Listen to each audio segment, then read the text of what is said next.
nothing else like it. The start of the Indianapolis 500. Today is the 80th running of the great race, and 33 cars will fly over the same bricks at the start-finish line that were laid here for the first race in 1911. It was a huge event then. It's even bigger today, the largest single-day sporting event in the world. Indy is the premier race in the sport of oval track racing, a dynamic mix of technology, skill, and danger. Flying over those historic bricks, drivers have become the heroes of American racing. Ray Haroon won that first race. Louis Meyer became the first three-time winner. A.J. Foyt, the first to win 4 times. Rick Mears equaled that record. For Mario Andretti, his 1969 victory would be his only one at Indianapolis. The Unsers, Bobby, Al Sr., and Little Al have combined for 9 victories in the last 28 years. But this race will be run in large part by a new breed of performer, the drivers of the Indy Racing League. Buzz Calkins, young, sharp. He raced against his father to develop his skills. He won the RL's first race back in January on the Walt Disney World circuit. Tony Stewart, a 3-division USAC Oval champion, faces tremendous pressure today. As an Indy rookie, he will start on the pole after his teammate, Scott Brayton, was fatally injured last week in practice. This man is the fastest in Speedway history. Arie Luyendyk qualified at nearly 237 miles an hour. He is the only driver in today's race to have won the 500. Today's winner may be unfamiliar to you now, but tomorrow his name will be in headlines in every newspaper in America. Like others before him, he will drink cold milk from a bottle in Victory Lane. His likeness will go on the famous Borg Warner Trophy, and he will join Haroon, Foyt, Mears, the Unsers, and Mario Andretti as a champion of the Indianapolis 500. Live, ABC's Wide World of Sports presents the 80th running of the Indianapolis 500-mile race. Well, it was raining early this morning at the Speedway, but it stopped about 7:30, and you can see and hear the jet dryers that are on the track almost completing their job of getting the track surface clear as they pass by just a few feet away. There's one of them there, a jet engine spraying exhaust out to help dry that track. There are many stories here today back in the garage area. For example, what about the rookie pole sitter, Tony Stewart? Well, when he was just 8 years old, he first dreamed about being a part of the Indianapolis 500. And last year, this young man got a chance to be part of Eddie Cheever's race day pit crew, but Cheever's first lap crash left Stewart out of work. Today, in just 56 minutes, this young man will lead the field down for the 80th running of the Indy 500 and not only go to work, but fulfill his dream. Tony, your thoughts? I'm just ready to go race, and this has been a long month and a lifelong dream of mine, and the hard part's just sitting here waiting. We got 50 some odd minutes left, and the waiting is the hard part. And this is what I've waited for 17 years, so I'm just ready to get going. Good luck to you. And thanks.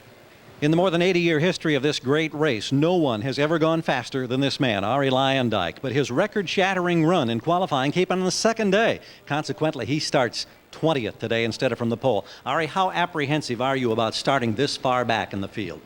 Well, anytime you start a 500-mile race at a speedway in the middle of the pack, it's never really that good because back there's a lot of turbulence. You don't get air on your wings, and the wings are very small anyway on the speedway, so it could create a problem, so we have to be extra careful. It should be a spectacular charge from deep in the pack. The slowest starter in today's field may have sacrificed the most to get here. Rookie Scott Harrington has spent every available penny to finance his team. He sold his vintage 77 Porsche along with fiancée Tracy's Mustang. Over the past 3 weeks, they've maxed their credit cards, received an eviction notice, and had the power shut off in their apartment. Scott, you're less than an hour from the start of your first Indy 500. Was it all worth it? Absolutely. It's the realization of a lifelong dream for us, and I would do it all over again 10 times over. I mean, I'm a race car driver. That's what I do, and that's what I came here to do, and I'd do it again in a heartbeat. It's just that simple. It's Indy, so it's always worth it. Well, as we continue to try and dry the track, we just checked with the chief steward of the race, Keith Ward, and he says they are planning still to go right on time. Track is looking like it will be dry. So you've just heard from 3 incredible men, 3 tales of success. There is so much happening at Indy this year, so many interesting topics. Another one of those topics is the Indy Racing League, started by the Indianapolis Motor Speedway president, Tony George. Now, today's race is a part of the league, which has already contested 2 events this year at Walt Disney World and at Phoenix. Today, the first IRL champion will be determined. Now, the sport of IndyCar racing is very much in transition.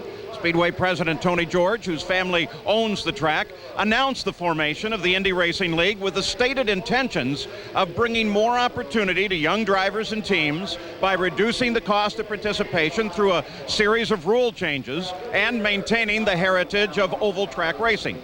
The league then conditionally reserved 25 of the 33 starting positions in the 500 field for IRL point scoring cars, provided they meet a minimum speed which was subsequently set at 220 miles an hour. Now, CART, referred to as IndyCar, objected to those rule changes, and as a result, some familiar names have opted instead to race today in Michigan. So, who is here? Well, it's a mixture of new faces, 17 rookies, 16 veterans, representing an accumulated 75 years of Indy experience, and it includes 1 previous winner. Now, included in the list of veterans was the name of Scott Brayton. Scott was well-liked and highly regarded with a broad, easy smile. 14 times he took the green flag here, but he only led a single lap in 1985. Last year, he sat on the pole. He repeated that feat this year in a bold move. Just before the final gun on pole day, Brayton withdrew an already qualified car in row 2 so he could run for the top spot. Never in the history of the race had a second-row qualifier been withdrawn. Well, time was now spent basking in glory. Scotty was everywhere, signing autographs, giving interviews, telling racing stories to anyone who would listen, and many did. Well, Scott Brayton was a happy man. His smile and childlike exuberance was infectious. Much of his joy came from racing. It made him special. He could skillfully do what few others could, and he knew it. He was a one-man festival. He loved running at the Speedway. A week ago Friday, that love took his life in a single-car accident in turn 2. He leaves behind a wife, Becky, a 2-year-old daughter, Carly, a close family, and thousands of friends and admirers. A sad emptiness filled the Speedway. Scott Brayton, the gentle, smiling man from Coldwater, Michigan, the pole sitter of the 80th Indianapolis 500, will be missed by us all. IRL booth, Indy Racing League booth. Gentlemen, before you get here a minute, man, there's something else going on. Dennis is on the backup. Dennis is on the backup. We're back here at Indianapolis. You know, I've started this race 12 times. When you come out of turn 4 and you look down that straightaway to take a green flag, there's nothing like it. You're going down there at 230 miles an hour. There's cars all around you, 33 of them, a massive crowd, and the turbulence. And it's an experience like none other. And you got to get through that turn 1. If you make it through turn 1, of course, the next most important corner is turn 2. And high above turn 2 is my colleague, 3-time winner, Bobby Unser. Well, Danny, here in turn 2, things happen really quick. Often, what happens here dictates the outcome of the race. But on this track today, I think concentration is going to be the single most important factor. Just think, more than 1/2 of the drivers have never completed a 500-mile race here at Indy. And if a driver loses his concentration for even 1 second at these speeds, he's going to be in trouble. And most likely now, that trouble is going to be an accident. Jack? Bobby, consider this fact as well. At the drivers' meeting, all the drivers were told, be sure to watch your mirrors. Why? Well, how about 220-mile-an-hour cars in the back of the grid? Danny Ungaia's taking over for the late Scott Brayton, starts 33rd. But this man in second-day qualifying set a new track record with this car, driven today by Arie Luyendyk. Now, he is going to be flanking another driver, Jim Guthrie, who qualified on the first day. How fast is Guthrie? 14 miles an hour slower than Arie Luyendyk, starting back in position number 20. Look for Luyendyk for sure, and maybe Ungaia's to carve to their way to the front. Gary? The newly resurfaced racetrack here at Indianapolis is billiard table smooth. It's lightning fast, and every one of the drivers seems to agree they get more grip out of this racing surface than at any time in recent memory. But there is one significant thing missing. In years past, you could clearly see the rubber buildup in the groove around the 2.5 miles. A road map, if you will, particularly beneficial for young drivers. It's not there, and what rubber had been laid down washed away by heavy overnight rains. You can't help but wonder, is that going to be something that will favor a driver who has significant experience in this race? Jerry? For the second consecutive year, there are two competing tire companies here at Indy. Both Goodyear and Firestone have developed radically new designs with much improved grip. Now, Firestone says they're fast. Goodyear counters and says, hey, we're consistent. They may both be right, but it'll take 500 miles to see which philosophy will pay off today.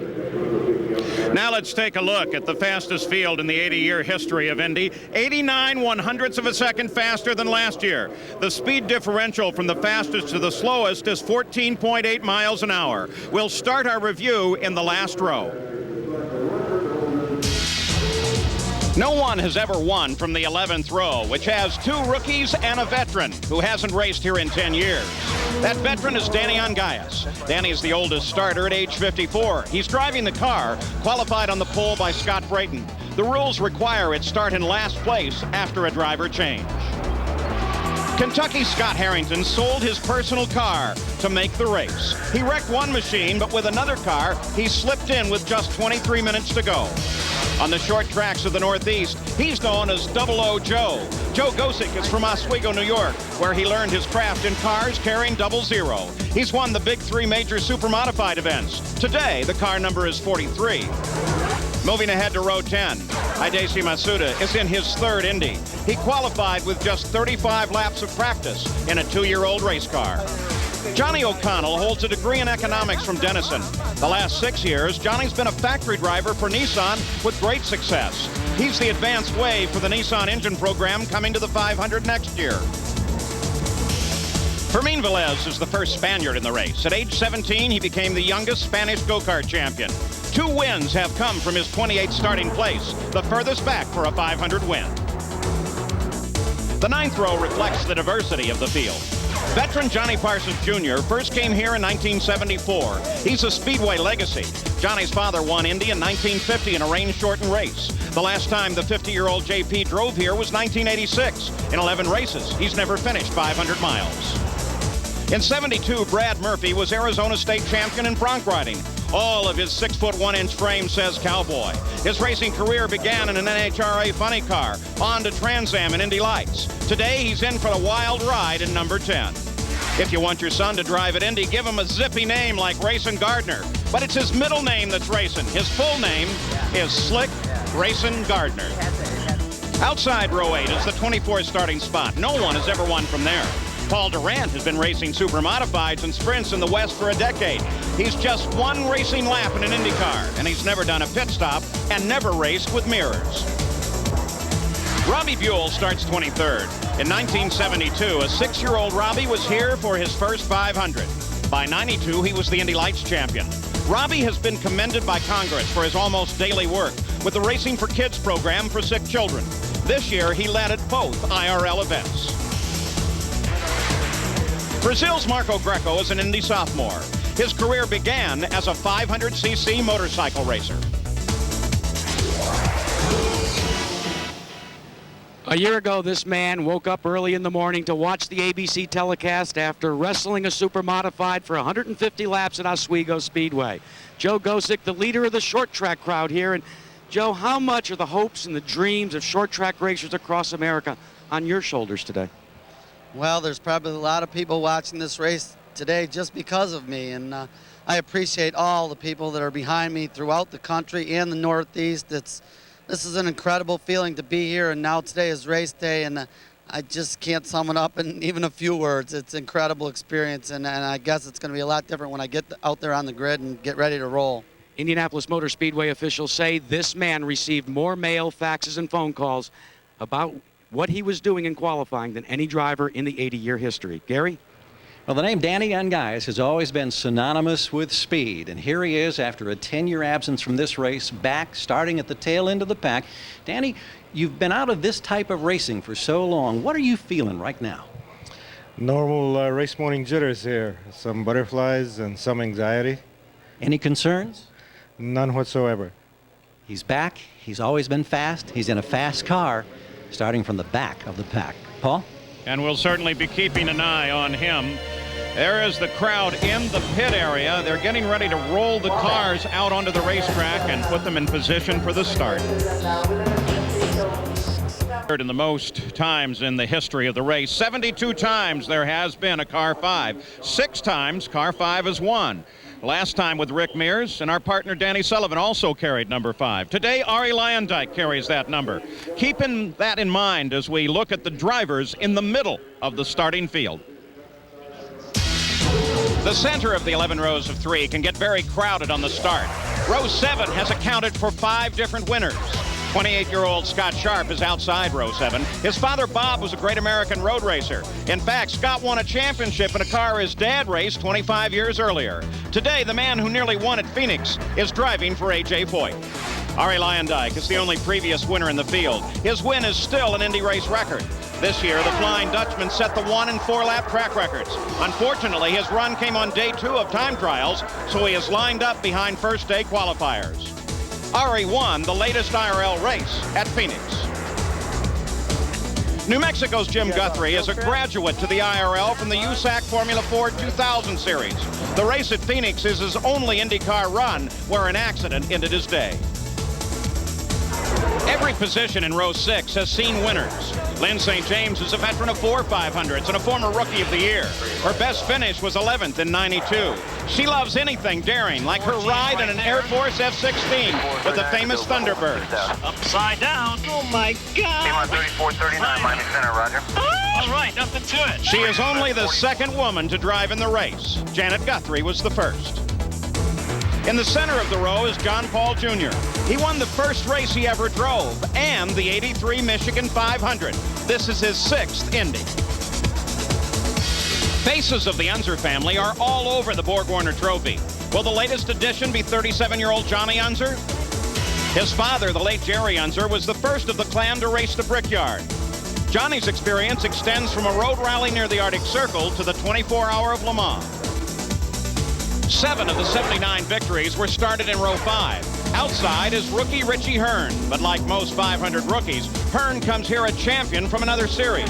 The 25-year-old has been winning races since he was 8. Last year, Richie was wrapping up the Atlantic Championship. Hearn qualified second quick in both IRL events earlier this season. Mark Dismore from nearby Greenfield, Indiana, is a major retailer of go-karts, driving one of the 4 cars for John Menard. He's the comeback kid of the Speedway. In 1991, he was involved in this horrific crash. Mark then spent 5 years recovering from a broken neck, feet, wrist, and kneecap. His personal moment of triumph came in trials when he put his car in the 14th starting spot.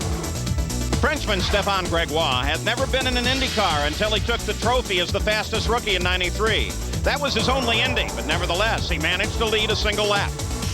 Row 4 has only accounted for 3 winners, 1 for each spot. Outside is Michele Alboreto. He may be a rookie here, but 5 times he's won in Formula One. His first win came in the United States, driving at the Caesars Palace Grand Prix. At Walt Disney World, he finished 4th. At Phoenix, 8th. For Mike Groff, racing is a family affair. His dad helped rent cars for Mike and his brother Robbie since they were kids. In the quarter midgets, he won 200 of 250 starts. This is his 3rd Indy, but he's never gone further than 200 miles.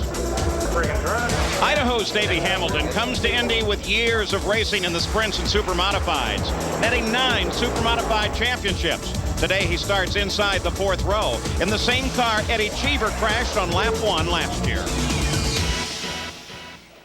Driver Lynn St. James stands back in her garage with car owner Barbie Seaver. And Barbie, you give up a successful career as a stockbroker to venture into motorsports. Why? My partner Toby O'Connor introduced me to the sensory feast of auto racing, and the challenge and excitement of it just got me hooked.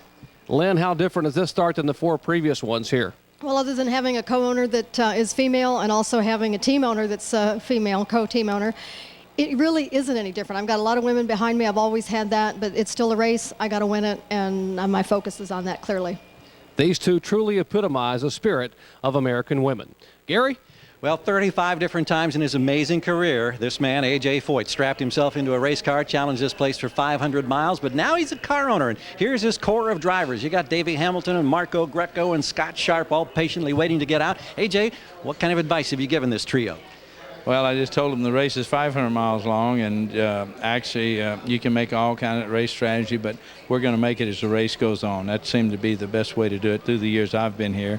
I've always had race strategy, and about the time you make it, everything changes real quick.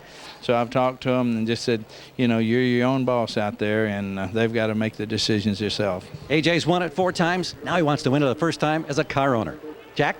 Gary, if a driver has handling problems during the course of the race, during a pit stop, he'll come in, his crew will twist on these, changing the angle of attack on the front wings. The man that's going to get a chance to talk about the handling today after a 5-year up and down journey is Mark Dismore. Mark, after everything that's happened to you, is this a vindication? Somewhat, but hopefully I'll get full vindication at the end of 200 laps, Jack. I mean, you know, I've got a real shot at this deal. I mean, the whole team Menard has a shot at this deal, and I'm one of the 4, so I feel real good about my chances here. Paul? Mark Dismore, one of the great stories here. There's Eddie Cheever, his teammate. They still say we're going to start those engines right on time, though still the cars sit back in the pit area. We'll be right back. That's the Borg-Warner Trophy and the likeness of last year's champion Jacques Villeneuve. He, of course, is not here today. He races in Formula One, and that's not unusual. 13 times the defending champion has not reappeared in the following year. In the 80-race history, 633 drivers have started, but only 56 have won. The 17 rookies in the field are the fastest group ever, with a combined average of over 226 miles an hour. Here is a final look at the field, the front rows. 50 of the 79 race wins have come from the front 3 rows. Outside row 3 is Denver's Buzz Calkins, the IRL points leader. He made history by scoring the first win of the IRL at Walt Disney World. That was his first victory since '94 in a Tasman Atlantic car. His mount is the same one he used to win that inaugural event. Mexico City's Michel Jourdain Jr. is just 19 years old. This picture, taken in his father's car, was just 10 years ago. His uncle Bernard was a co-rookie of the year in '89. Alessandro Zampedri from Italy finished 11th last year in his only start. His car is the one driven in the last race by Lynn St. James and crashed on the first lap. Row 2 is the most experienced row in this year's field. Outside the row is Roberto Guerrero, whose track record from '92 wasn't broken until this year. In '87, he stalled on his last pit stop while leading the race. Second was all he could manage. But in 11 starts, 4 times, he's finished in the top 4. Buddy Lazier was the IRL's first pole sitter. In practice for the Phoenix race in April, mechanical failure sent him flying into the wall. 8 vertebrae in his back were broken. But still, with much therapy and a special shock-absorbing seat, he's ready. 6-race veteran Eddie Cheever led 9 laps in '92 and finished 4th. The shy but well-spoken Cheever is from Aspen. Last year, he drove for A.J. Foyt and crashed on the first lap.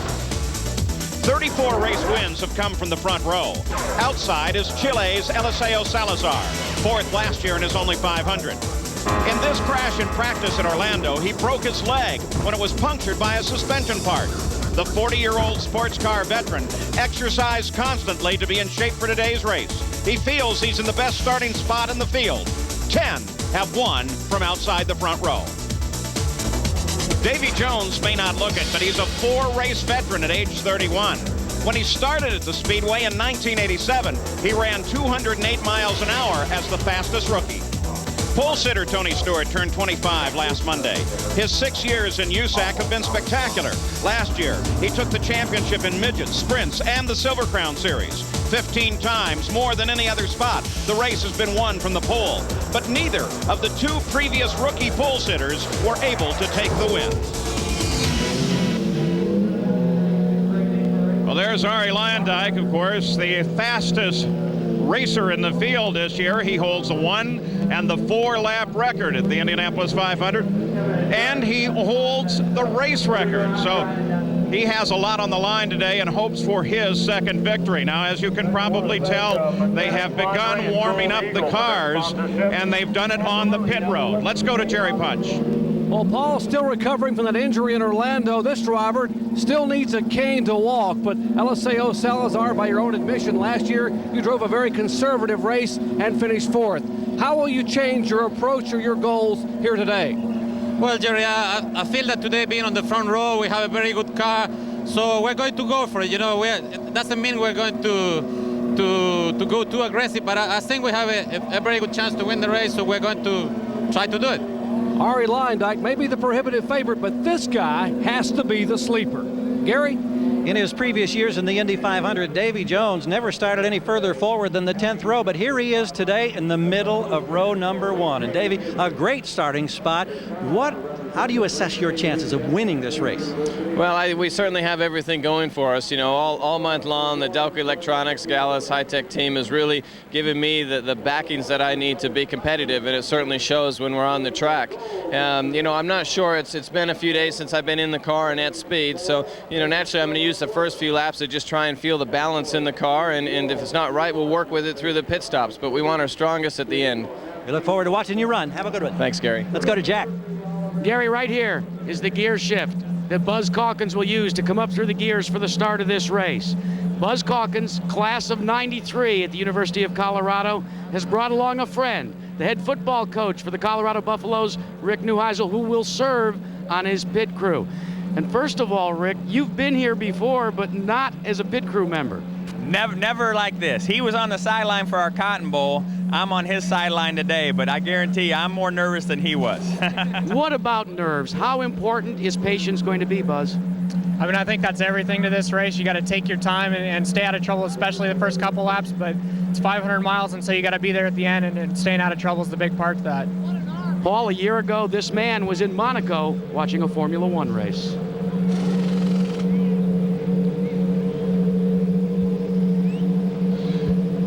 Well, in the pit area right now, they're getting ready with the final warm-up. Very important to get those engines warmed.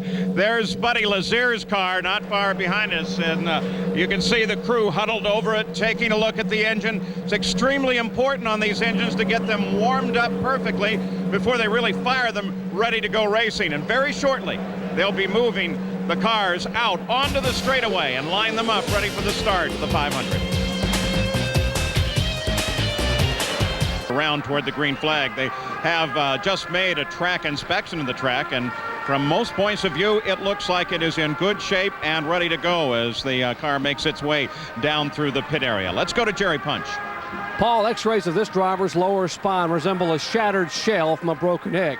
Buddy Lazier, 16 fractures, 25 bone fragments. How painful is that, and can you possibly endure 500 miles? Yeah, we have a seat that was specially made by Dr. Brock Walker, and I worked very closely with the Stedman Hawkins Clinic, Dr. Sterrett, and yeah, we're in good shape. We should be able to complete the race. I'm the most comfortable when I'm in the race car. Well, let's show you why he's more comfortable in the car. We'll go over and actually show you that special seat. Now, it actually is a seat to help support his lower spine. It is actually sort of like a banana-shaped seat to give his lower lumbar sacral spine, where all those bone fragments are, extra support. And as he said, he is more comfortable in the car than trying to get in, but it'll take courage for him to be able to sit down in this car and try to make it 500 miles. Jack? Jerry, this is the bulletproof Lexan windshield above which Eddie Cheever will peer out at his teammate Tony Stewart from row 2 as Stewart brings the field down. For Cheever, it's been a very quiet month.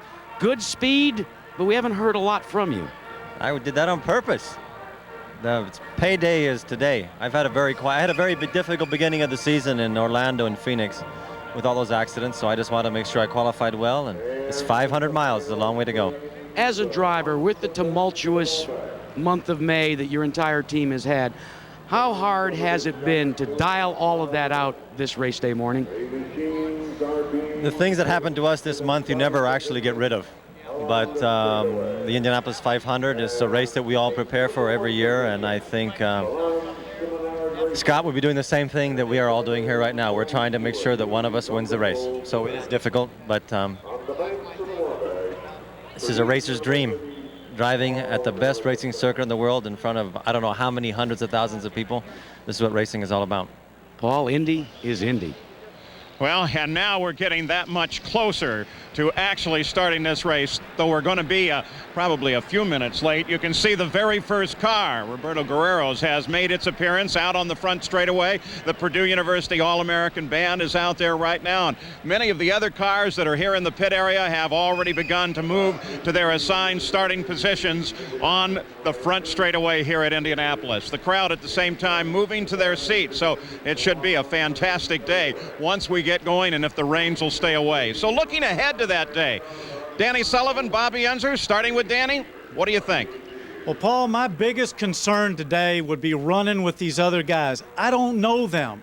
I don't know their personalities. I don't know their style. I don't know how they drive. Veterans and rookies alike, very few of these guys have raced together. And at 230 miles an hour, you need to know what that other guy's going to do in a tight situation. And that's what I'd be concerned about today. Bobby? Well, Danny, add to that the fact that a lot of these drivers have been getting advice for the entire month of May from the officials, from the team members, and even from the other drivers. Now, there's no one to give them any more advice. So, hey, when the green flag drops today, it's going to be entirely up to them. Well, down in the pits, everybody stands ready to move out onto the track. And that is, of course, Roberto Guerrero, who is ready for the start of the 500. Twice he's been second. Can he win it? Tony Stewart, the young rookie that is going to be the pole sitter. What an awesome job. And there's Johnny Unser, another of the Unser clan, as he moves out, getting ready to get to his position at his car in the starting field for the 80th Indy 500. It's a beautiful, greatest spectacle in racing, looking way down into turn number 1. You're looking now at the cockpit of Tony Stewart's car. Do you see the 3.0 right there? That says that when he has only 3 gallons of fuel left, he needs to start thinking about coming onto pit road. They don't use gasoline, they use methanol. It's inserted in here 40 gallons at a time. Just above that, you see an antenna. You'll be riding on board with Tony Stewart today. This car will come in 5, possibly 7 times for pit stops to change tires. These tires going for $500 a piece. All the way around, you'll have to have at least 12 sets. The crew will have to not only fuel the car, but make adjustments. We told you how they can adjust the front wing. Back here under this cover, there's a little lip. It's called a wicker bill. Right here, you can lift it up and change the wicker bill, changing dramatically the handling of this race car. All of these things so very important. On top is what is called, and it is the infamous pop-off valve. We've heard so much about it. This, ladies and gentlemen, will be the final time that you get to see the pop-off valve in Indy 500 competition. That pop-off valve maintains the amount of atmosphere inside the engine, and as a direct result, how much horsepower is built. Next year, non-turbocharged engines will be part of the Indy Racing League and the Indy 500. Instead of a pop-off valve, you'll have rev limiters. This is a walk that so many men have made before. It really gets your heart pumping, pushing the car down to the unbelievable spot, the pin, row number 1 on the inside for the 80th running of the Indianapolis 500. Gary? Well, Jack, your heart pumps even if you're back here on the pit wall at this point. When you first walk out of Gasoline Alley and you see these throngs of people. Roberto Guerrero, you've done it so many times. Do you ever get comfortable with being under the microscope like you are for this race? I don't think so, Gary. I think any time you walk out of Gasoline Alley and you see all these people, it's overwhelming. You've come so close to winning this race in the past. How do you assess your chances here for the Pagan Racing team today, starting outside second row? I think we're, I hate to jinx it, but I think we're looking really good, Gary. Everything is going really well. The setup we have is good, and we have a really good setup for these conditions. And hopefully, with a little bit of luck behind us, I think we can have a really good race.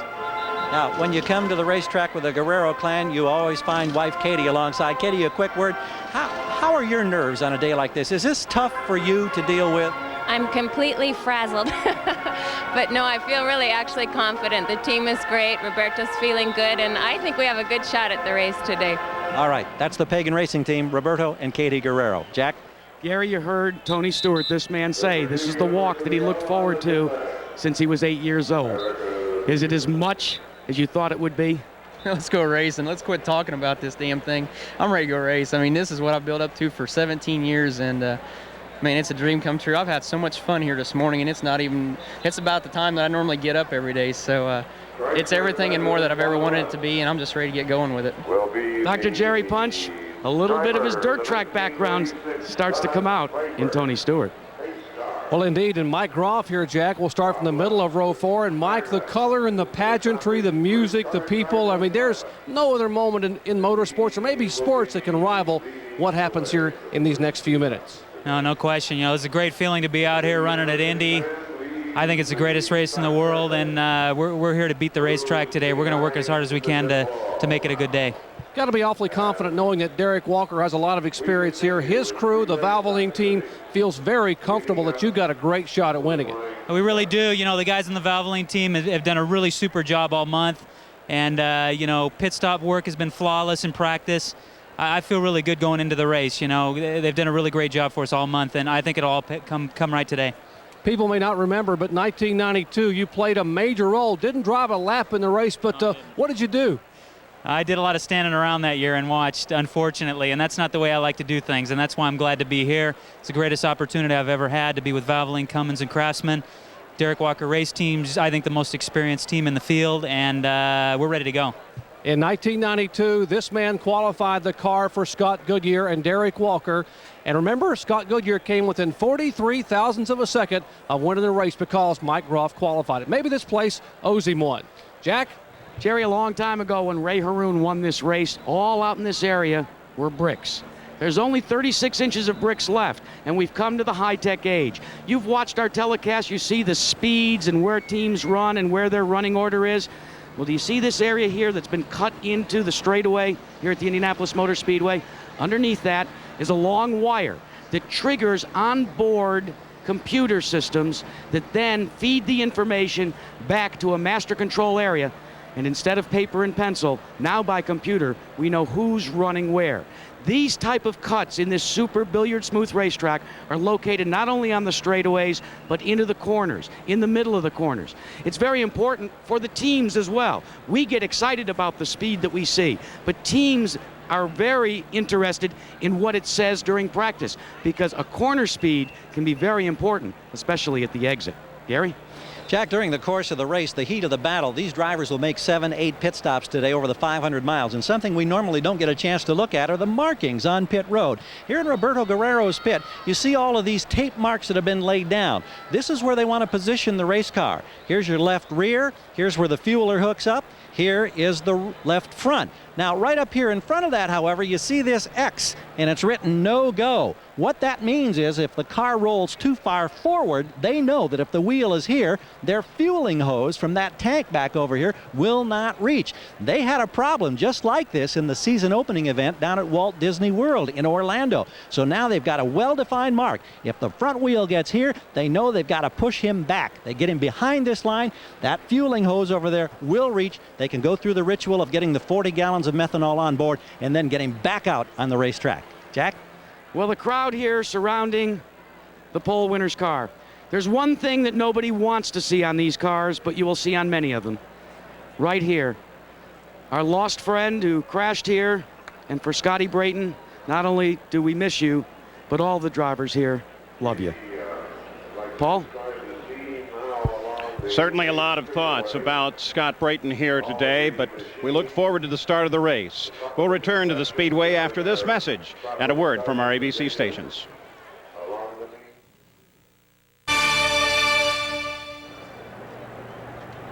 Back at Indianapolis, as we look down the main straightaway, the cars are all in position. Let's go to Jerry Punch.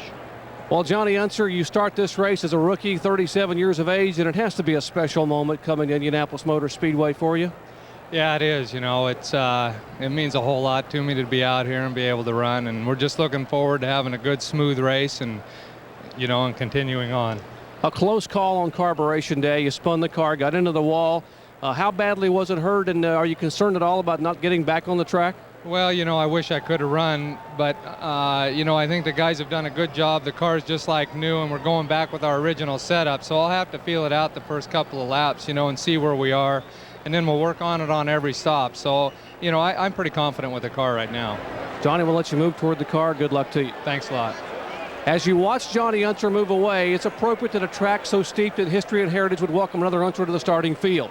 Johnny Unser's father lost his life at this racetrack, Jerry Unser, back in 1959. Today he told me the start will be very emotional. He said moments ago, Doc, I don't know if I'm going to be able to hold back the tears on the parade lap. He said, in fact, when I'm on the backstretch, I'm going to gaze upward and utter these words. Today, Dad, I understand. This one is for you. Gary? Here's another young driver, Alessandro Zempedri. This is your second Indianapolis 500. What did you learn last year that's going to make you a better, more successful race driver this year? Well, Gary, first of all, being here again after last year's experience is great. All these fans are absolutely great as always. And it's just make you feel a lot more confident because you know how long the race is going to be, and you know that you're not going to win and lose this race in the first corner, and you're not going to win and lose this race in the pit to try to get off too quick. All right, that's Alessandro Zempedri. Good luck. He starts in row 3, Paul. On the inside of row 3, there you can see the field with the crews, the well-wishers, everyone as they stand by their cars. And we are ready now for the formal ceremonies. Let's go down and join the Speedway official voice, Tom Carnegie. All-American Band and the presentation of our national anthem.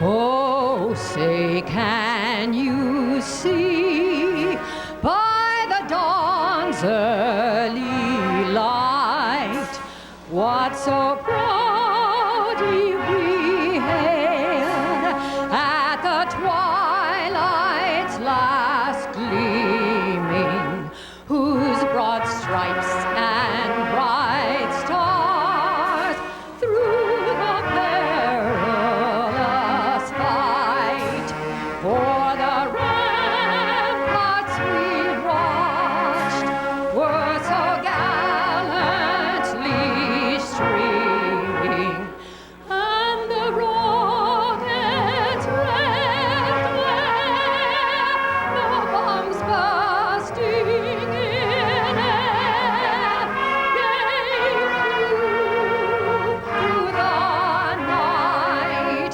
that our flag was still there. Oh, say does that star-spangled banner yet wave o'er the land of the free and the home of the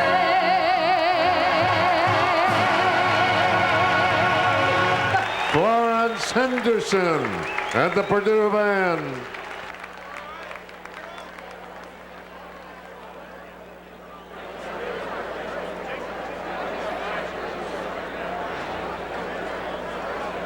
Now, if you'll remain standing for the invocation given once again this year by the Most Reverend Daniel M. Beekline, Archbishop of the Catholic Archdiocese of Indianapolis. Father Beekline. Let us pray. God of grace and holiness, we invoke your presence upon this greatest spectacle in racing, the 80th Indianapolis 500-mile race. We come as peoples of the world of many religious traditions from east and west, north and south, other continents, countries, and our own home. We speak many languages, yet, O God, we are your people. With the Hulman George and the Indy Racing League family, unite the hearts of the hundreds of thousands gathered here and of those millions who join us around the world. This Memorial Weekend, we offer thanks for the courageous service of our country's fallen ones. Lord, we pause to commend our brother Scott Brayton to your tender care. He has won the race. He fought the good fight. Comfort his beautiful family. Protect these skilled drivers, their mechanics and crews. Keep them and us safe. For the drivers we pray, que le bon Dieu va avec vous, hut sei mit vous, gut velsigne Dei, come sama no omegumiga arimasu yoni, Dio li guida, vaya con Dios, vai con Dios, Godspeed, Amen.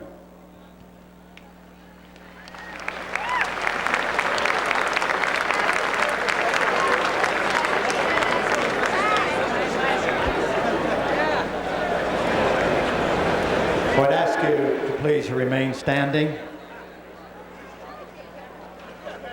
On this Memorial Day weekend, we pause here in a moment of silence to pay homage to those individuals who have given their lives unselfishly and unafraid to make it possible for us to witness as free men and women the world's greatest sporting event. We also pay homage to those men and women who have given their lives unselfishly and without fear to make racing the world's most spectacular spectator sport.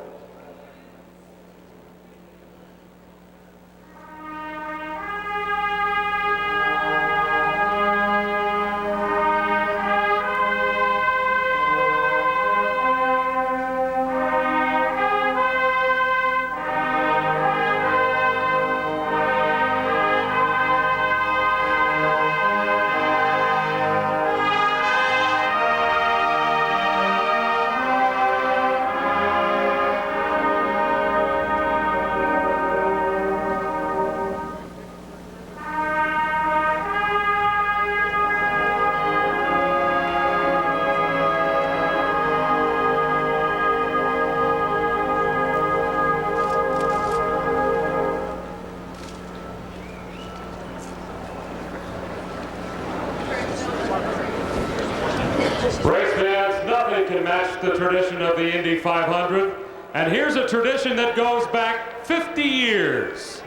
It's time for that annual singing of Back Home Again in Indiana. Mr. Jim Neighbors.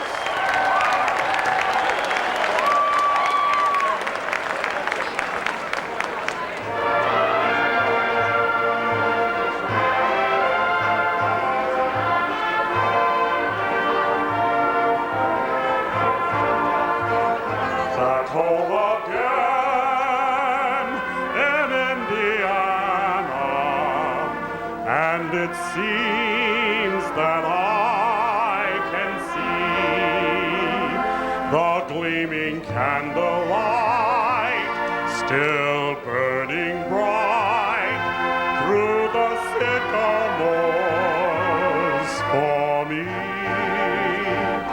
The new mown hay sends out its fragrance through the fields I used to roam. When I dream about the moonlight on the Wabash, how I long for my Indiana home. Jim Neighbors. They break in just a minute here, Tom. Drivers to your cars, please. All drivers to their cars. As the Purdue University All-American Band departs the pit area, we turn our attention to the 11 rows of 3. And the next commands will be coming from the pole position area. So stand by.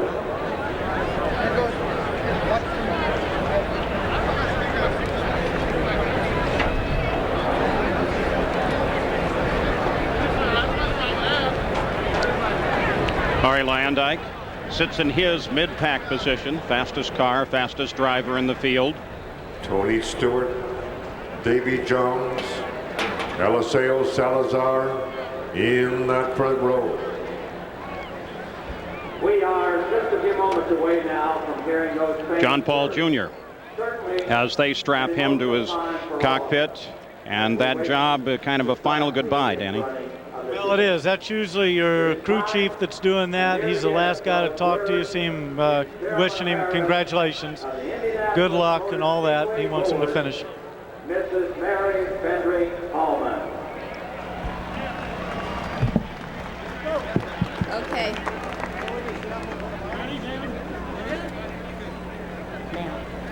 Okay, now. Say it. We'll start the race. Ladies and gentlemen, start your engines. Merrick Fendry Holman, the chairman of the board of the Indianapolis Motor Speedway, as she calls the engines to life, and drivers now begin to respond along with the help of their crew. Up and down the main straightaway, the roar begins to build as we're ready for the 80th running of the Indy 500. Let's go to Jerry Punch. For the past 20 years, Chuck Buckman and Paul Diatlovich have come here as mechanics, but this year they pooled their pennies to buy a car, the number 18 starting in the middle of row 6 by John Paul. You got to wonder, Chuck, how different does it feel this year knowing the car you own is about to pull away? Most awesome experience of my life to be able to do this. And I want to thank Tony George and Jack Long and Earl's Performance and all the other people involved. It's just great. It's awesome. Paul, what is the emotion for you knowing you got so much at stake?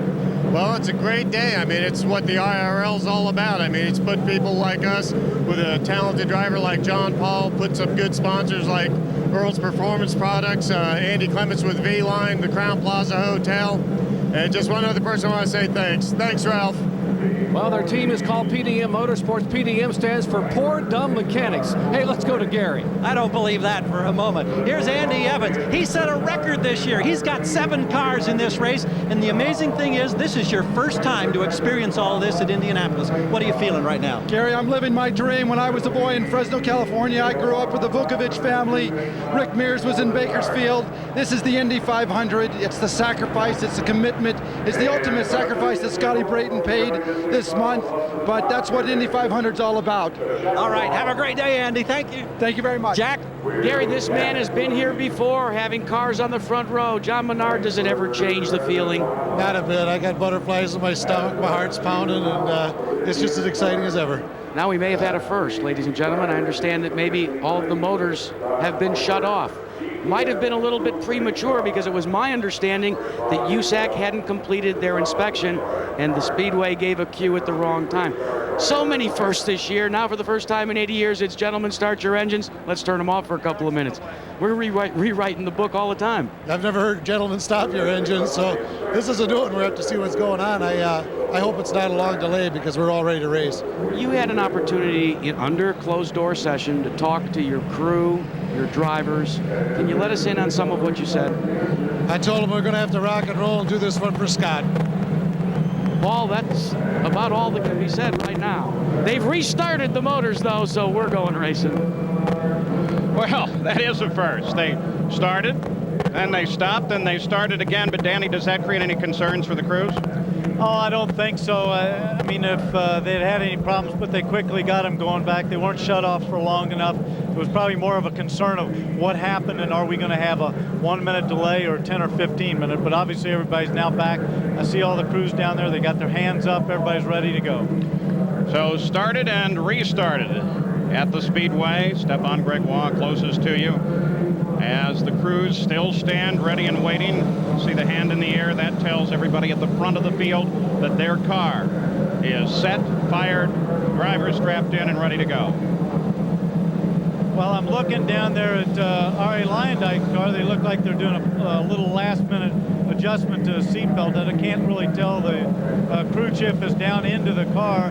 It looks like they're just trying to get him all strapped up and make sure all the radio mics, everything's put in the right place. At the front of the field, the cars begin to roll out. There is your front row. And let's take a look at how this field breaks down in terms terms of engines, the chassis, and the tires, with those powerful Menard V6s there. One Buick, a Ford Cosworth, 24 of them, and a single Ilmor, 21 Lolas and 12 Renards. And the stories in this race today, well, there are so very many of them. Now we're going to keep track of some of them for you today. As the field rolls out, the question is attrition. How will the cars fare? Arie Luyendyk, fastest qualifier, but he starts back in the middle of the field. And Danny Angayas replaced Brayton. He is going to start in 33rd position. And Team Menard with their cars, how will they fare before this day is over? The rookies in the field, there are 17 of them, and how will they perform? And there is Danny Angayas. As the weather today will be cloudy, windy, we hope no rain. And now there is Danny Angayas as he pulls away a little bit late, perhaps a tribute to Scott Brayton. And Hidesi Matsuda, he had a problem. His car is not yet started, and they're going to get it off the edge of the track and down into the pit area is what the rule requires, and they will start it there, and then hopefully he will be able to rejoin the field. Let's go to Gary. We heard earlier the story of Johnny Unser and the great tradition of the Unsers at this place. There's another bit of legacy in terms of family that carried on today. Johnny Parsons Jr., his dad won this race 46 years ago. JP has been in it 11 times in the past. He's here for a 12th time now, but what a story to get here. He'd missed the race over the last 10 years, and then 2 weeks ago, a practice crash on the first day of qualifying really set the team back. But Blueprint Racing worked literally around the clock, and then with just a handful of laps, Parsons was able to qualify that car. He's starting deep in the field. He's looking to finish his first 500-miler since 1985 today when he was fifth. We wish JP well. Jack? Well, Gary, let's update you on Hidesi Matsuda as he went by. The engine just plain wouldn't fire. Now, you're looking at pit road. It's empty right now, but it'll get very busy. One rule, 100-mile-an-hour speed limit is in effect. At the drivers' meeting, another thing that was brought up is at the start. So many concerns. Well, USAC officials showed starts from the last 9 races. Consider this fact. We're talking about new drivers. Well, what about the fact that there's a lot of new crews here as well? In some cases, they've only made a total of 4 stops throughout the season. They're going to more than double that today. This is going to be a very, very busy place. Fuel consumption, you got to stay on top of that. Why? Because until the pack gets up behind the pace car, the pits are always closed. Now you can see that the field began moving down the front stretch on the first of the 2 parade laps, and then the pace lap. Here is the way they line up. On the pole, Tony Stewart, Davy Jones in the middle of the front row, Eliseo Salazar to the outside. In row 2, Eddie Cheever, Buddy Lazier, and Roberto Guerrero, all veterans. In row 3, Alessandro Zampedri, and then rookie Michel Jourdain Jr. and the Orlando winner Buzz Calkins. In the 4th row, Davey Hamilton, Mike Groff, and Michele Alboreto. In row number 5, Stefan Gregoire, a great story of comeback of Mark Dismore and Richie Hearn. Back in the 6th row, Johnny Unser down on the inside, John Paul Jr. and Lynn St. James. In row number 7, Jim Guthrie, Arie Luyendyk, and Scott Sharp. In the 8th row, Marco Greco, rookie Robbie Buell, and rookie Paul Durant. In the 9th row, Rayson Gardner, Brad Murphy, and Johnny Parsons Jr. Row 10, Fermin Velez from Spain, Johnny O'Connell, and Hidesi Matsuda. We hope he does get started. The 11th and final row, Joe Gosick, Scott Harrington, and of course, Danny Angayas. Now let's go down to Jerry Punch. Greg Beck owns the car of Hidesi Matsuda. Greg, what seems to be the problem with the car, with Hidesi's car? Well, the starter apparently wasn't quite engaged all the way. And okay, the crew now talking to Greg Beck. They also have a problem with the radios, trying to be able to even talk to Hidesi. Let's go to Jack Arute. Another car that's having problems with radio, the track record holder, Arie Luyendyk. He cannot hear his crew. The crew's been talking to him during these parade laps. He just radioed in and said, when I come by, if you can hear me, hold a thumb up. The call just went out to the entire crew. Thumbs up as Luyendyk goes by. At least they'll be able to hear him. So Arie Luyendyk, that explains what was happening with his car. And this is Johnny Unser rolling down into the pit area. and we'll keep an eye on them. They go for the cowling of the car, so something must be wrong in that car's engine compartment. And we're still set to go racing. The field straggles out. Hopefully they'll form up shortly as we take a final word from Danny and Bobby. Well, I think, Paul, the one thing I heard was the rookies all said we're going to be patient, we're going to take our time. I'm not so sure that the veterans aren't going to try to take advantage of that and gain a few spots. Bobby? Well, down here in 2-turn, they're lining up pretty good as they come off of turn 2 down the back straightaway. You can see the pressure and the tension amongst them. I can also see for little Johnny how bad he feels, my nephew, in the pits. Now, the guys that don't start this race, you've got to deeply feel for them. So now as the field begins to align itself, the first 3 rows, now the 4th on the final set of corners on the pace lap. You're looking over the corner and right shoulder of Tony Stewart, the pole sitter. Paul Masuda just went out of turn 2. He's down the back straightaway. So Hidesi Masuda is back and ready to go as well. He'll join at the back of the field. Here they come off of the 4th turn, the pace car already accelerating through the pit area. And on the outside, Salazar pushes a little bit ahead. The row not aligned at the moment, but still we watch for the green flag. And there it is. Here we go. We're racing. As Tony Stewart in a drag race with Salazar leads them into the first turn. Tony Stewart leads into turn 1 across the short chute and towards Bobby. Here he comes down in. He's got a real nice line. Everybody seems to be very conservative so far. They're not sleeping by any means, but they're also not taking any chances. And already another situation as Mark Dismore, the 30 car, through the pits and onto the access road. We'll keep track of that. Tony Stewart pulls away in the front of the field as he comes off the 4th corner and heads down for the start-finish line. The rookie pole sitter will lead the very first lap of the Indianapolis 500, which has been fast and safe as the field strings out. Now keep in mind that Tony Stewart's got the Menard engine, a very powerful, the most powerful engines here today. Now, he'll run a little bit, get out a little bit of lead, and he's running faster right now, for sure I can tell. Then he'll have to cut back to start saving fuel, Paul. The first lap above 200 miles an hour at 208. Well, it appears as one of the Menards is in the pits as well. I couldn't tell exactly who that was. It was Mark Dismore. Mark Dismore obviously has a problem. He's been in and out of the pits. And Tony Stewart did exactly what he said he was going to do at the start, which was go racing. I'm going to lead that first lap, and he's doing it. Mark Dismore, they top the fuel off. They'll always do that. Change the tires, so probably handling. I think he's got something besides the handling problem, Dan. He's not in there for handling. They've changing the tires is just in case something got cut while he was on the track. Yeah, that's pretty standard procedure, Bobby. I think he's got more wrong than that.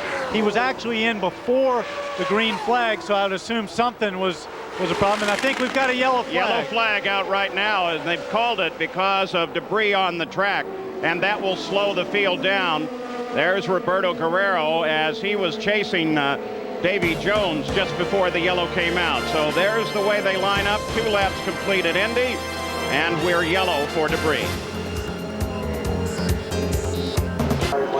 Mark Dismore as he comes out of the pits, and he was the reason for this yellow. At least he instigated the situation that brought the yellow out for debris on the track. In this case, the debris was mud. As they came to the start of the race and the green flag flew, Mark Dismore got down very low on the apron on the inside of the track, and he had a problem. And we'll take a look here, and we actually have 2 situations working. We have Scott Harrington, who got in trouble, and there he is, as he came flying up on the back of the field and then shocked the brakes, and that got him down on the inside, but look how he kept that off the wall. He just ran right up way too fast on those other cars, Paul. He wasn't looking far enough ahead. Now, that's a bad case of inexperience right there. That was, and those guys, I don't know how he couldn't see him, Bobby. He was right there in front of him. It was clear. It wasn't like he came around the corner. He just was carrying too much speed. Yeah, especially in the straightaway, Dan. It's not hard to see there. And here is the other situation. Mark Dismore on the start. This is turn 1. And down on the inside there, he just nipped the inside, it looked like, and that twisted him around, fortunately, to the inside. Well, that's right. It looks like he just pinched it down a little bit, turned the wheel, and lost it. All right, let's go to Gary Gerald. Well, I'm wondering if what may have entered into this factor, remember, and I don't think we've addressed it yet today, no rumble strips down on the inside groove that have been prevalent the last 2 years. And so certainly you get down there and you drop a wheel off, as wet and as muddy it has been, it kicks all that stuff up on the track. That creates a problem. Once Dismore got back into the pits, as he made a dramatic wing change at the front, the crew actually made 4 to 5 turns on the nose wing, and then he stalled the engine getting out. So clearly, nerves may be frustrated and frazzled just a bit, but he is back on the track. Jack? Gary, talk about pressure for Arie Luyendyk. We told you he wants to go to the front. The radio is out. The crewman, the pit signal board, they brought out a plain old-fashioned blackboard. He has got to get signals from his crew with a piece of chalk on a blackboard. And as we're set to go green, Arie Luyendyk started 20th and now is in 11th place as we're ready to go green. Johnny Unser and John Paul Jr. both in the pits as they work on their cars. Looking for green. Here we go again. Green flag comes out on the 5th lap. And Salazar closes on the back end of Tony Stewart's car. Everybody else cleanly through the first corner. And it looks like Roberto Guerrero has jumped up a spot on Davy Jones. Davy Jones, you see a glimpse of him there. We're going to go back. There is Arie Luyendyk, car number 5, that red and white car, as he comes alongside Mike Roth and continues his charge up toward the front of the field. My question, though, would be, Bobby Unser, whether or not you would make that move this early on a race like this. It's a long way to go, Paul. I agree with you. I don't think I would have. You know, there's a lot of problems. Remember, anybody that gets down into the grass, as was brought up just a little bit ago, it's going to bring not only grass out, but water today. It's going to really monkey the track up a lot. So a lot of these guys are going to be looking for chassis change. It's not going to help. Incidentally, to show you the track is fast, a little while ago, Tony Stewart had already turned a lap at 229 miles an hour. 229.3. You saw Arie Luyendyk overhaul Michel Jourdain, pick up 8th place. Well, I think Arie's moving. He wants to get up to the front of the field. That radio really won't hurt him until later on when they start having to do strategy and making pit stops. Right now, he's just focusing on getting to the front of the field and getting out there in some clear air. You know, Danny, when the traffic is thinned out a little bit like it is right now, Arie knows that's the time to make hay. In other words, pass the guys when it's opportune before something happens. Up at the top of the screen, you can see how we're going to help track the race. The lap number, who is leading the race, by how far they're leading, and then on the other side, we'll scroll down through the remainder of the field and their interval back from the leader. Now, what about Johnny Unser? Gary Punch? Well, Paul Page, Johnny did not even take the green flag. It's 95 to Reynard sits on pit road. He came down pit road because it is locked in first gear. Andreas Lieberle and the crew are trying to get it out of first gear. Right now, they have had no results. It is still locked in gear, and Unser has not yet run a lap under green. Now, they had a problem with that car in practice just before they got ready to run this race. They couldn't get the car in gear, caused them to be late, for example, for qualifying. So it looks like they overdid the transmission the wrong way. And Arie Luyendyk continues his move up through the field and now sets his sights on Zampedri. The last lap for the leader, Tony Stewart, the 9th lap at 232.3 miles an hour, right on the old qualifying record. We keep our eyes, though, on this man, Arie Luyendyk, the red and white car number 5. Boy, what a run he's having. He's having a great race, but of course he's come up behind Zampedri and he's finding it a little bit tougher. Looks like a problem with Paul Duran's car. Smoke at the back. He gets it on to the access road down to the pits, and he loses it. Stay down, stay down, stay down, stay down. Whoa. Yellow flag, of course, is out. The rest of the field comes by and gets by safely. So Paul Duran has something go wrong with the car. He gets it down on the access road into the pits, and now unstraps. Not the world's best idea, but he unstraps and is ready to get out of the car. So we're back yellow second time of the day. Tony Stewart is the leader. Salazar is second. Roberto Guerrero is third. And Danny Angayas, who started in 33rd position, is now in 19th as we track both Angayas and Arie Luyendyk through the field. But the yellow is out right now. We'll take a look at it again. You can see a display of vapor at the back of the car. He gets it down off the racetrack.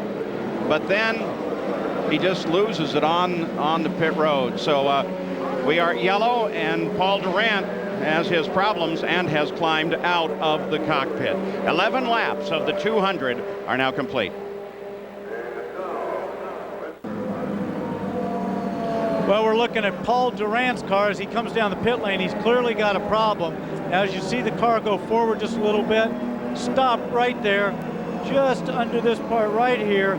The fluid is starting to come out of the radiator, which is right in that spot. And as that comes out, it goes right back along here underneath that nice rear slick tire. And as he goes forward, the liquid gets under there. He starts to get sideways. Boom, he's gone. He's lost it. He's got no control when that liquid goes under that rear tire. And just before we went yellow for this incident, Tony Stewart turned a lap at 234.4 miles an hour. Jerry Punch? Well, veteran Darrell Soppy is the chief mechanic for Paul Durant. And Darrell, what happened to the car? He lost the motor and locked up the rear wheels, and he spun the car when the motor blew. Did you get any advance warning at all that he was going to have a problem? No, not at all. It was a brand new motor. We just put it in Friday and Saturday, and it just went away. Unbelievable. They lost that engine in one lap on Thursday's carburation day. This engine, another brand new one, it goes away here within a few laps. Paul? A terrible disappointment. John Paul Jr. out of his car. The report here is ignition trouble. So a number of interesting, if not strange, circumstances. You start the engines, you stop them, then you start them again. Then, as we're trying to roll out, you have one car on the starting field, Matsuda's, who is not working, and several cars coming into the pit area. And then on lap one, Mark Dismore gets in trouble. There's Johnny Unser as he climbs out of his car, and I suspect they've probably decided it's totally done now. And so it's been a very unusual day thus far at Indianapolis. With 13 laps complete, we are under the yellow. We'll return with more action from the Speedway after this message and a word from our ABC stations. Still under yellow here at Indy. Later today here on ABC Sports, defending champion Dottie Pepper, Annika Sorenstam, Lori Davies, and Beth Daniel will battle for over $500,000 in the J.C. Penney LPGA Skins Game. Coverage of the final 9 holes begins today at 3:30 Eastern, 12 Pacific, right here on 12:30 Pacific, right here on ABC Sports. So let's go to the pits. Jerry Punch.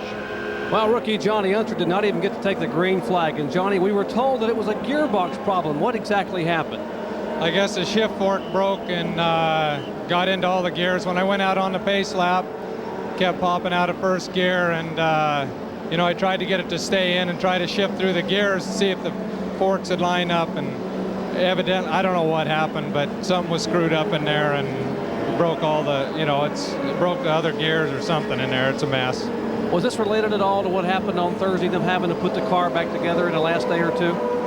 No, I don't think so. I mean, nothing happened to the gearbox on Thursday, and you know, they went through it, rebuilt everything. The only thing that we didn't get to try it on the track, but they tried it on the jack stands, and everything worked fine. I don't know, you know, they're pretty finely matched gears and things in there, and so I can't say what happened. It's just real disappointing.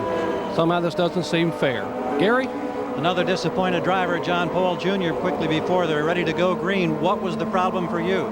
We had some kind of an engine problem, electronics with the ignition or something internal in the motor. It just wouldn't go right when they gave us the green flag. It just laid on its butt. Nothing more frustrating for a race driver, is there?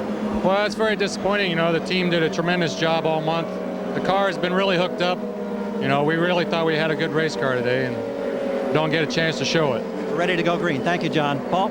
So John Paul Jr., Johnny Unser, and Paul Durant out of the race here with 16 laps complete. The pace car already off onto the pit area as Tony Stewart picks the pace back up, coming back to the green flag, and we're racing once again. Boy, look at the battle back in the center of the field as Stewart pulls away. They were 5 wide for a second there. Salazar trying to defend his position against Roberto Guerrero, and another car spins. This time, the 32 Danny car, Angayas. that is Danny Angayas, who had moved up to 19th place from 32nd and then gets in trouble on the restart, and we're yellow once again.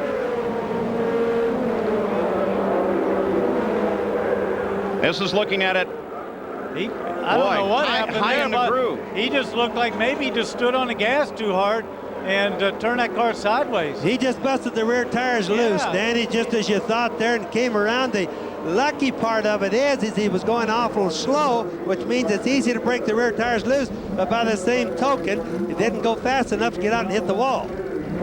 Let's go to Jack Arute. Well, I think maybe we might be seeing something shades of several years ago. Remember when the temperatures were real cold and only Goodyear was shoeing the Indianapolis 500? Leo Mel told us at that time, cold tires are a problem.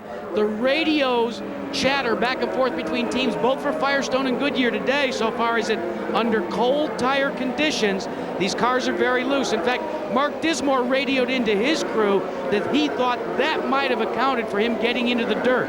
You might have to put some heat into these new shoes. All right, now Danny Ongais caused the yellow, comes into the pits, even though under yellow the pit should be closed. He finally gets re-going again.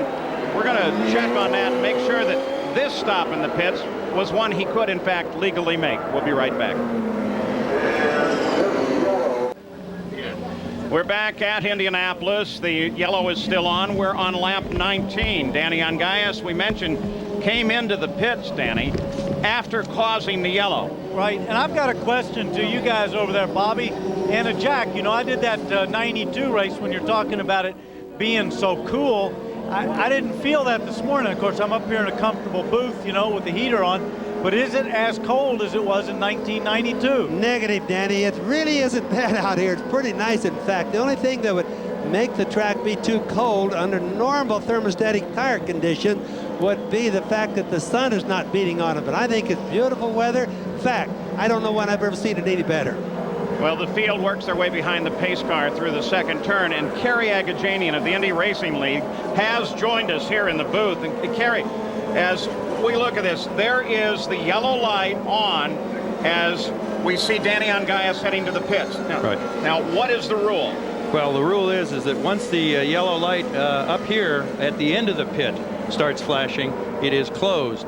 But you see, also under this yellow condition, under this yellow condition, though, they are not allowed to enter the pits, and he will be black flagged.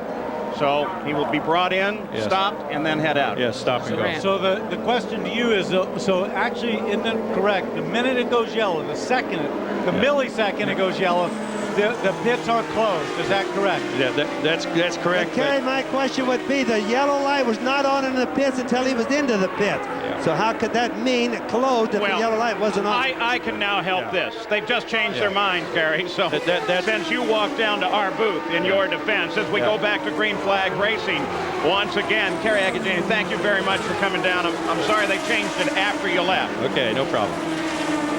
So back on the track, Salazar with Davy Jones beginning now to challenge Guerrero just ahead of Salazar, working the 21st lap. 234 miles an hour by Tony Stewart on that last lap. Everybody's coming through turn two. Real nice, straight. Unfortunately, Paul, we're going to see some instances later on where they're getting awfully close to the grass. And with the damn ground again, like I said earlier, that's going to be a problem all day. We can watch for that. They don't want to be too close to the grass today. Davy Jones driving for Rick Gallis, the lone Mercedes-Benz in the field. Yeah, Bobby, one of the things I'm noticing here on the shots we're seeing is they're coming off with a very tight line. They've got plenty of room to spare coming off turn two. Looks very conservative. Most of them, Danny, are running very conservative. Even over here in turn two, they're not even getting near the wall. That means they're all a little edgy about the racetrack today. And I'm still having a hard time figuring it out because Tony Stewart has no trouble finding speed. The rest of them are very conservative. All right, there you keep track of Davy Jones. In the meantime, we mentioned Paul Durant out of the race, Jack Arute. Well, we've caught up with Paul. He's changed to a civvies. Paul, what about your feelings in such an early exit from the Indy 500? Well, it's tough. You know, we came here and tried to just keep things clean for the month, and we were able to do that. The car was really good at the beginning of the race. We were just biding time and trying to take what was given to us and not do a lot. I came up on Lynn St. James, and she actually was puffing some oil, and I thought she was going to have motor problems, so I backed up a little bit, and a couple laps later, just out of nowhere, ours let go. Got it down on the warm-up lane and must have gotten my own oil because it just turned around, and fortunately, you know, we didn't get too far on the racetrack and nobody hit us. Well, it's tough to see you out. It's a good thing that something just real close happened, Paul, as we were on board with Arie Luyendyk. He just barely touched the wall. That'll get your attention at 220 plus. Yeah, he's still running 8th, but we saw the replay just up a graze of the wall. But Danny, even a graze at those kind of speeds. Well, let's not forget last year Michael Andretti grazed the wall. It didn't look a whole lot different, and it actually put him out of the race. And I believe you can see Arie going through 4, getting ready to set up for 4 right here. He'll go through, and you should see a black mark right there on the outside, right there. As we just went by. That's the where he just touched. He obviously looks as if everything's okay. He's running around speeds. Awfully early in the race, Danny, to be doing that. All right, we can look at it one more time, this time in slow motion. Drifts out toward the wall. Boy, this is, you're right, Danny, so reminiscent of Michael last year. See his hand, too? See him just moving his hand right there? And the wheel just touches. Now, Bobby, he's pretty close to that car in front of him. I don't know whether the air moved it around just enough. What happens is he loses a little bit on his front wings, but Danny, he shouldn't have been that close. He has a little bit more reserve than that. Hey, guys, you know, just a couple of moments before that, they went back to green, and I need to ask both of you as drivers, specifically Danny, the first thing that Arie did, remember he's got the radio problem, he was yelling at his crew because they didn't tell him that the green was about to go up. So now when you don't have time to prepare, do you lose that concentration that Bobby Unser talked about for just a split second? I don't really think so. You know, you can tell where the pace car is, and you can certainly see the light on the top. Well, he was complaining to the crew. He said, you need to tell me. Get the board higher up in the air. I've got to know when the green's coming out. Well, at least he's going to get their attention on that, isn't he? Yeah, I think that's more of an emotional thing that still shouldn't have caused what caused that. If he was upset, he still shouldn't have been running, as Bobby said, that high on a restart with this many laps to go in the race. All right, Luyendyk currently 8th, still trying to overhaul Lazier, or Zampedri, then Lazier. And one of the interesting aspects, you mentioned his radio problems. Now, for the first time this year, we have spotters on 2 sets of turns that are talking down to the cars, but Arie, with his problems, won't have that advantage. No, I don't think he'll be able to hear it. The other thing which we mentioned at the top of the show is, don't forget, very few of them have run that much in traffic. So they're trying to figure out what the car is going to do in traffic. And maybe he's got a little bit of looseness, a push at the front end of that car. And that car being 100 yards out there just took enough air away to cause a problem. Well, if you think it might have made a difference, it didn't. Arie Luyendyk on the last lap at 226 miles an hour, while everybody else was down in the low 220s or the high teens. Now watching the battle for second, Guerrero, Salazar, Jones is there as well. There's Guerrero. The leader is still Tony Stewart. He ran 227.8 on the last lap, lap 20. Paul, I think he's cutting back on his boost just a little bit. Remember, these things have more power, therefore they use more fuel. So Tony's going to have to ease up, as we said before. On our Valvoline speed board there, 207 miles an hour for the last lap of Roberto Guerrero, former track record holder. Started back in 6th place, now runs in 2nd, and held the track record right up until qualifying for the pole this year. Well, and I think that speed's probably indicative of how much is going in, how much he's in traffic. He's running much faster than that if he's running 2nd spot. Battle we're tracking right now there at the front of the screen. That's Eddie Cheever and at the front of this group, and that is Buddy Lazier. This is a battle for 5th place, as Lazier has been catching up regularly. Now you see Arie Luyendyk comes into the frame as well, and Davy Jones not all that far ahead of this fight. So it's at least a 3-way, becoming a 4-way battle for 4th. On board Arie, back off, taking a look at the purple car of Buddy Lazier, that green and yellow car. Of course, is Cheever. And now Luyendyk lines up to take a look at him. And we're getting our first reports that we're going to see pit stops any time now. 30 laps complete. Indication is we expect the leader in shortly. Well, I'm a little surprised that they're pitting quite that early with as many yellows as we had. They should have had a few more laps to go under green, but I think everybody's feeling their way out. As the fuel load lightens, the cars are changing somewhat too.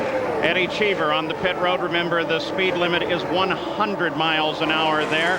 Cheever came in from 5th place. That moves Lyondike, Jones, and the rest forward. And looks like right there at the bottom of your picture, the 3 abreast, the white car on the left is Davy Jones, and he looked like he slowed a little bit coming off there. Ari's moved all the way past him. Well, he's definitely slowing down a little bit, Danny. I don't know what his problems are. There's Tony Stewart in the pits. So the leader of the race, Tony Stewart, is in, and Jack Arute is there. Now, there are 12 teams that have a brand new type of fuel nozzle. Rather than the sharp 90-degree angled nozzle, this one's a rounded nozzle, a little easier to get in. Team Menard makes the connection. They are going to change tires. Tony Stewart talking to his crew chief, Larry Curry, on the radio. You can see that he was shaking his head back and forth. The team said they are not going to make any changes whatsoever. A fairly uneventful pit stop in 16 flat and getting back up to speed. They were very, very careful. We've heard it before. The fuel mapping on the low end with these cars is a little dicey. Eddie Cheever still in the pits, and it looks like he has a problem with the left rear of the car. Came in almost limping. It was hard to tell if he was just looking for the speed limit or if, in fact, he had a problem. This is the new leader of the race, Roberto Guerrero, the yellow and white number 21 Pennzoil car. And second place is still Salazar.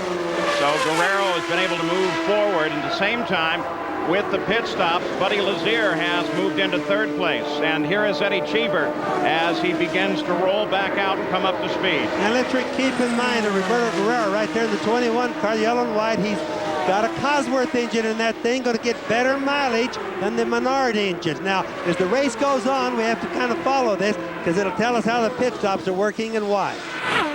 So Roberto Guerrero back at the front of the field. But everyone should be headed for the pits here shortly, as Guerrero, former track record holder, the man who almost won the Indianapolis 500 but stalled on the final laps. And of course, Tony Stewart comes out in position to battle with him.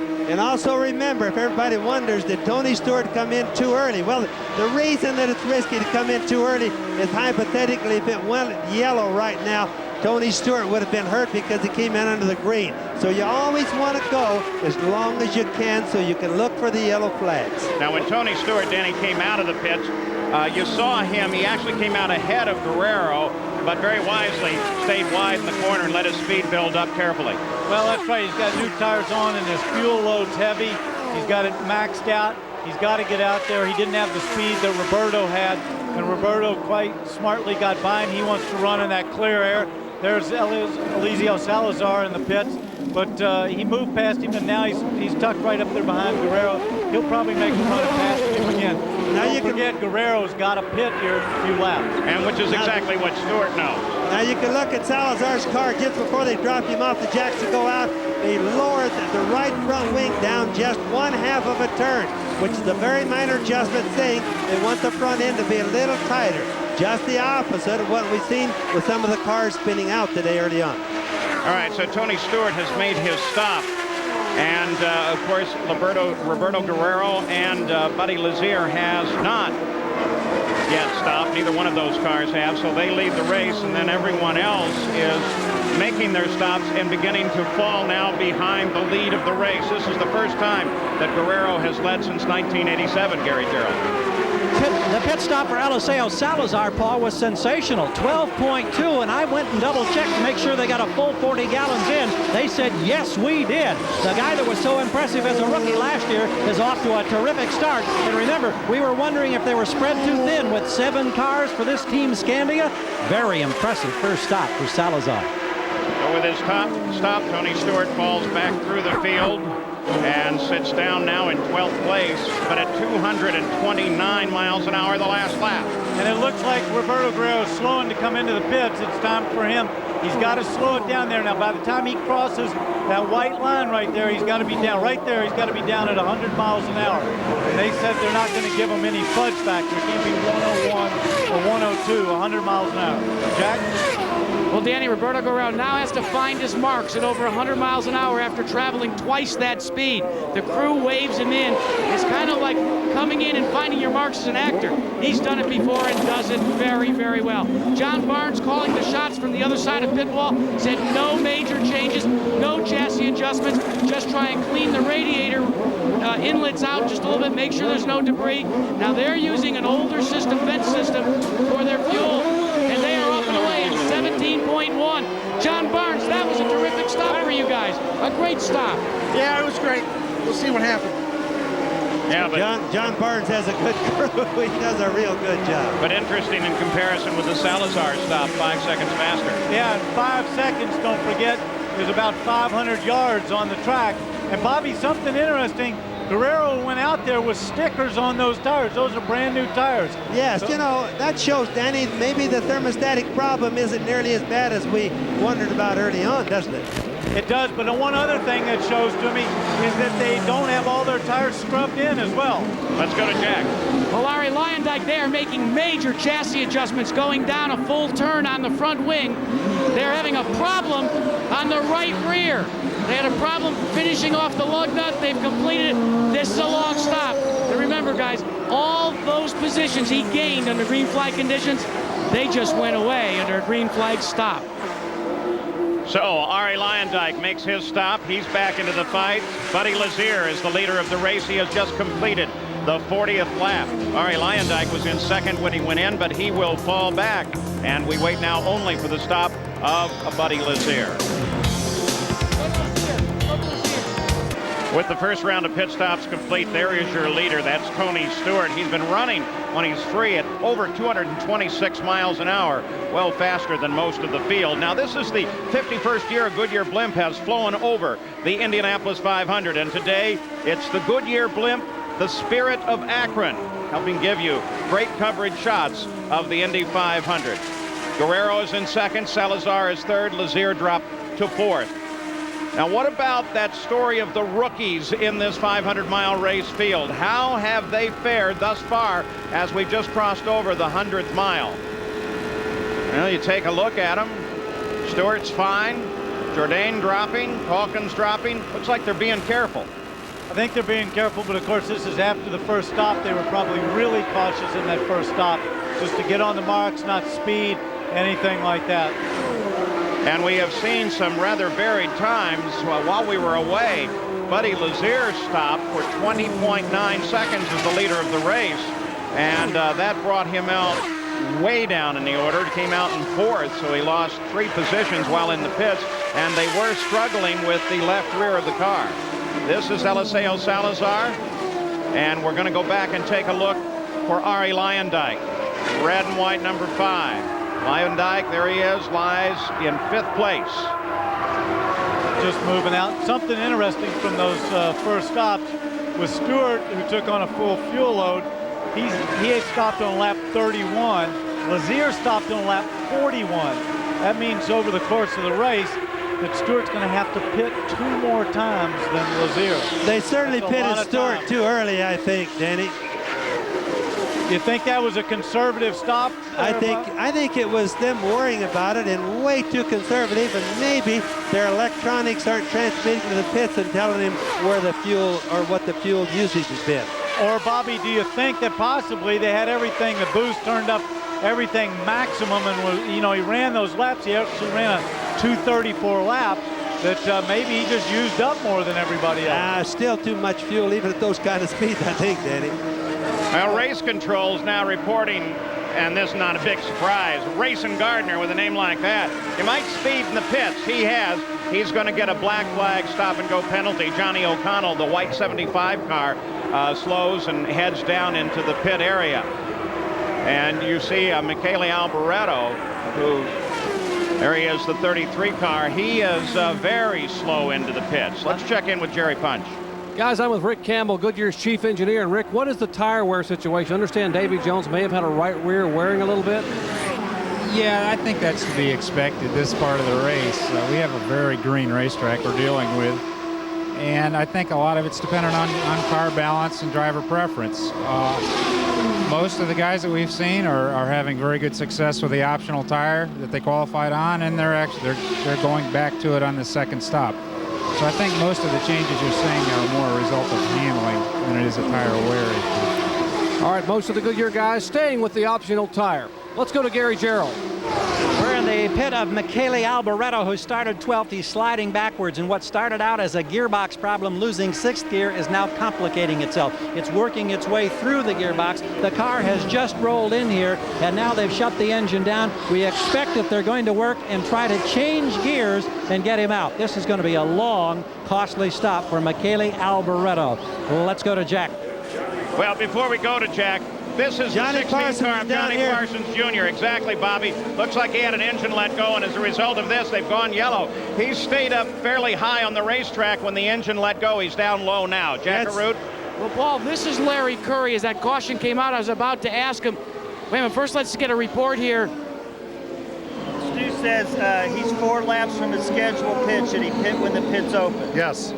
Well, there you go. I wanted to ask you, Larry, was that call on Tony Stewart, was that conservative on your part, or are you chewing up that much fuel? We're chewing up fuel. We're running race laps at 228, and we're turning the boost out. We're in the tallest gear, but these cool conditions, we're just running so quick right now that... Hey, yeah, but when do you start to get conservative? As long as we keep getting these yellows, this actually helps us. We don't have to get as good a mileage. We figured with the mileage at 230 mile an hour race laps, we only have to get 156 to finish it versus 18, so we can burn some fuel. Now what he's talking about there is USAC mandates a 1.8 mile per gallon for fuel consumption. They only give all the entrants here 248 gallons of methanol. But with the cautions, you can, as Larry Curry said, turn it up just a little bit in terms of speed. Paul? So under yellow, once again, this time for the blown engine of Johnny Parsons Jr. 50 of the 200 laps are complete with rookie Tony Stewart in the lead. We'll be back with more after this message and a word from our ABC station.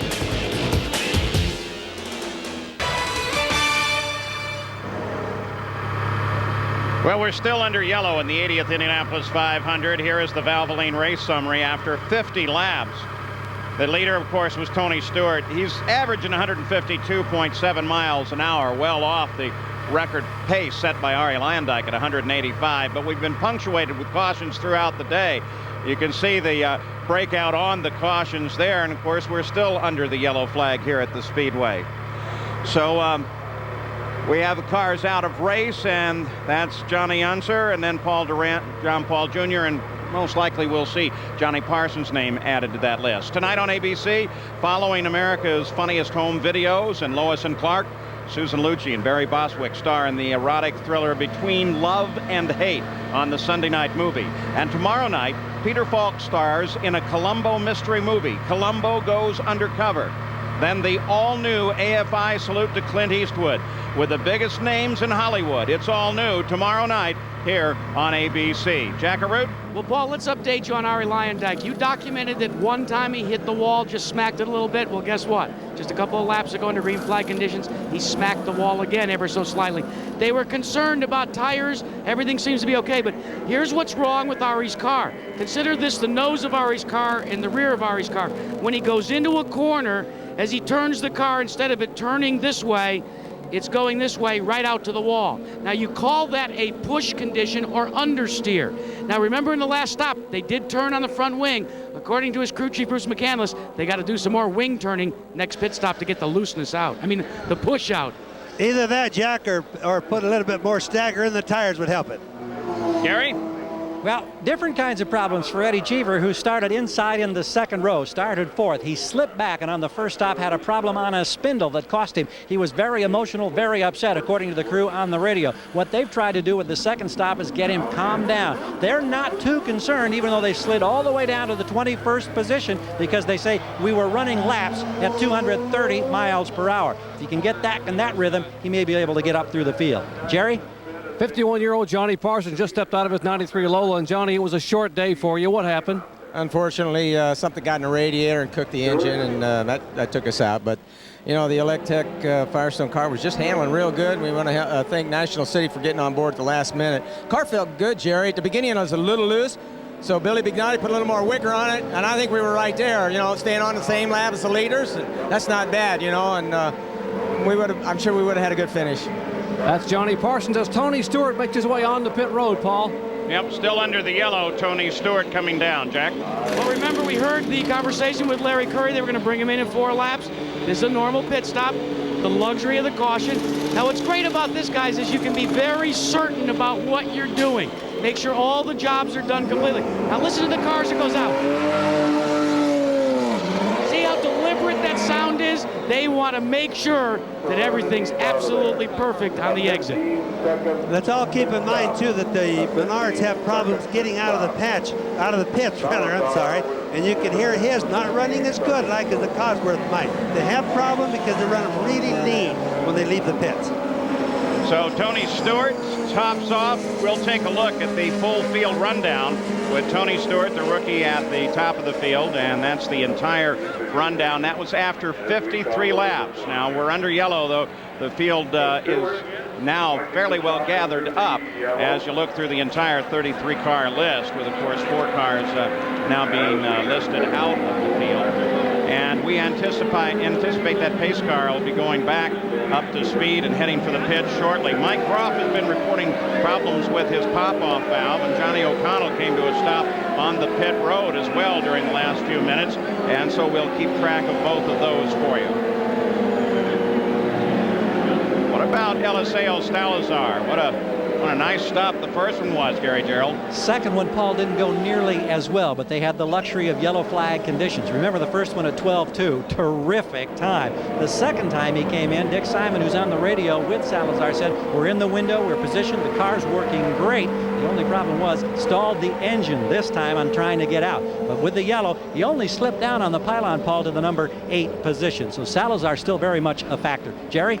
Well, rookie Johnny O'Connell sits on pit road, Gary, with the engine cowling removed, and they've been trying to work over the car. Now Clayton Cunningham, who owns the car, talking with the crew. Let me get a quick comment from Clayton. Clayton, what is the problem with the car? It appears to have stripped the fuel pump drive quill. It's a mechanical fuel pump inside the pump that's driven from the front of the motor, and there's a flexible shaft that drives it, and it appears to have stripped. Any chance you can get it fixed? No, you'd have to pull the engine out to get to it. Okay, that's the sad news for rookie Johnny O'Connell. Paul?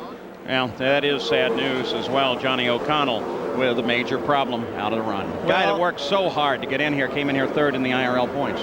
And then he struggled and didn't get out until the Monday of the second week.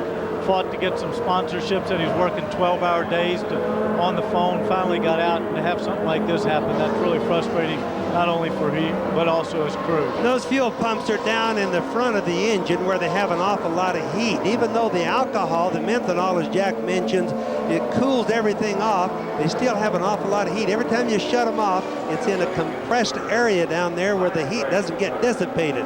That often fries the fuel pumps a little bit. Remember, too, that next year they're going to change the formula here for Indy. The turbochargers will be gone back to the normally aspirated engine.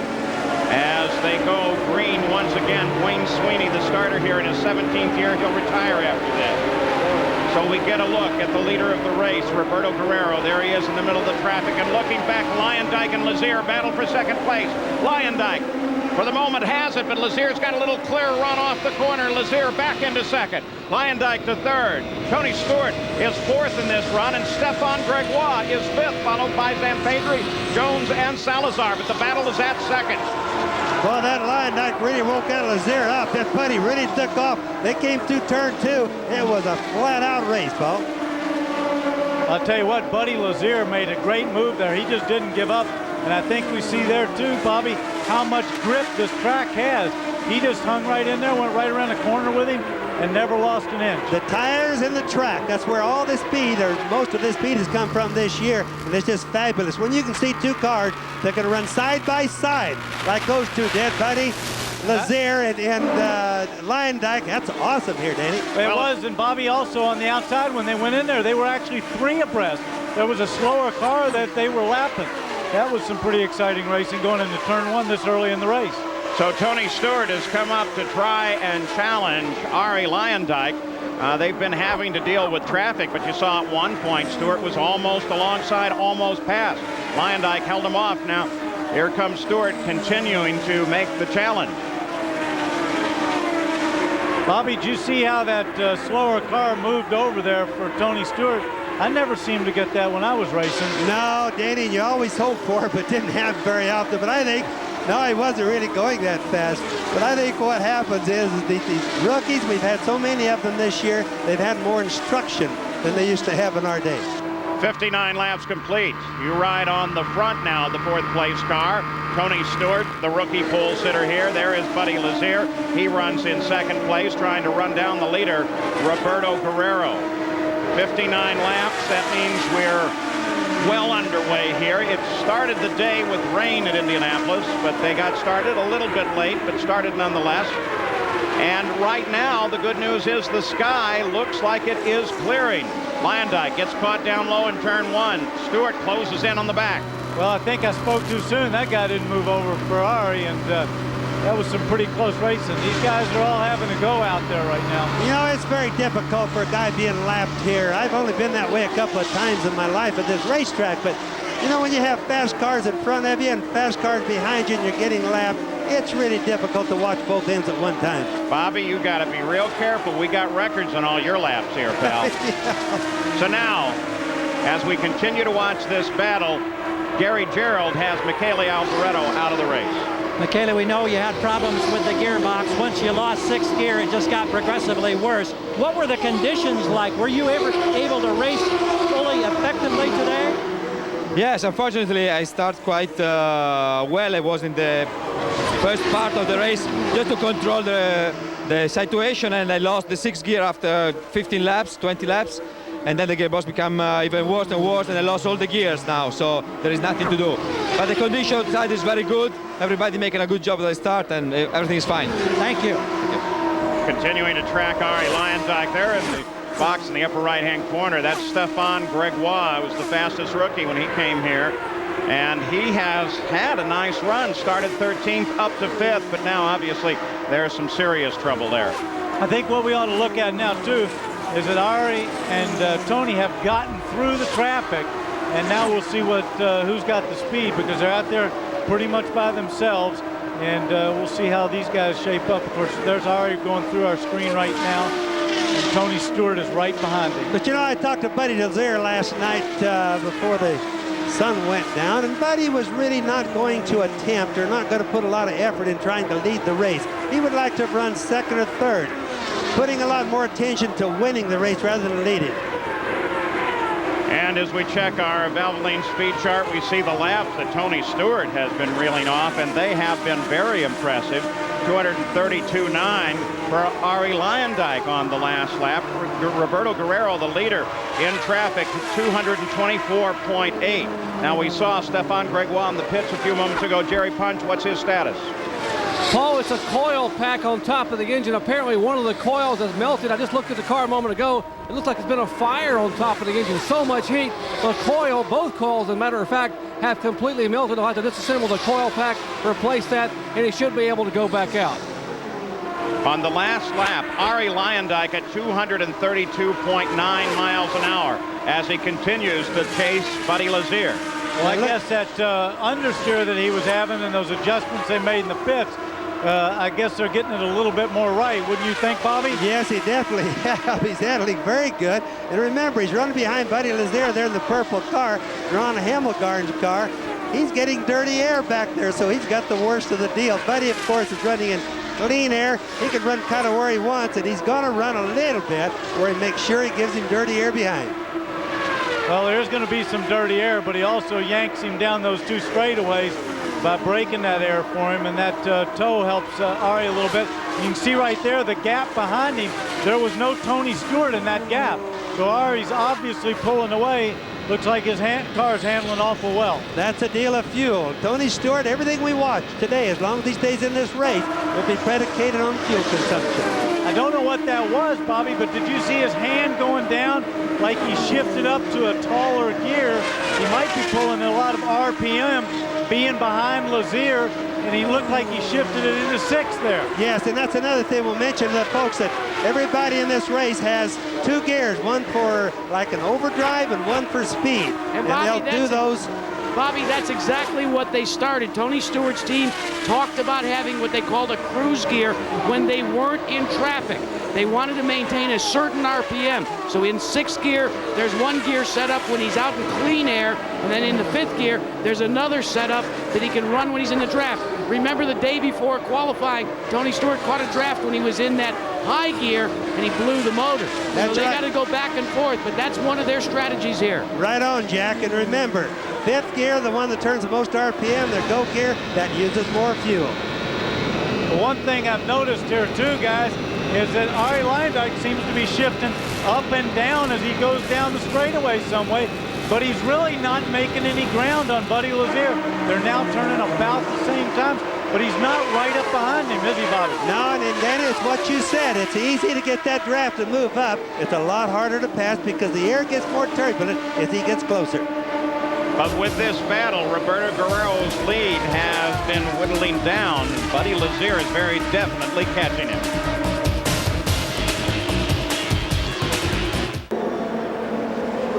Back at Indianapolis, we are under yellow here. Debris on the track is the reason for the yellow, and so most of the field now heading down on the pit road for stops, and some developments will continue to track this. The leader, of course, is Roberto Guerrero. He leads that group in.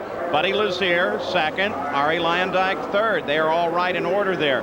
4th place car is back in the line. That is Eliseo Salazar, and then Davy Jones and Alessandro Zampedri.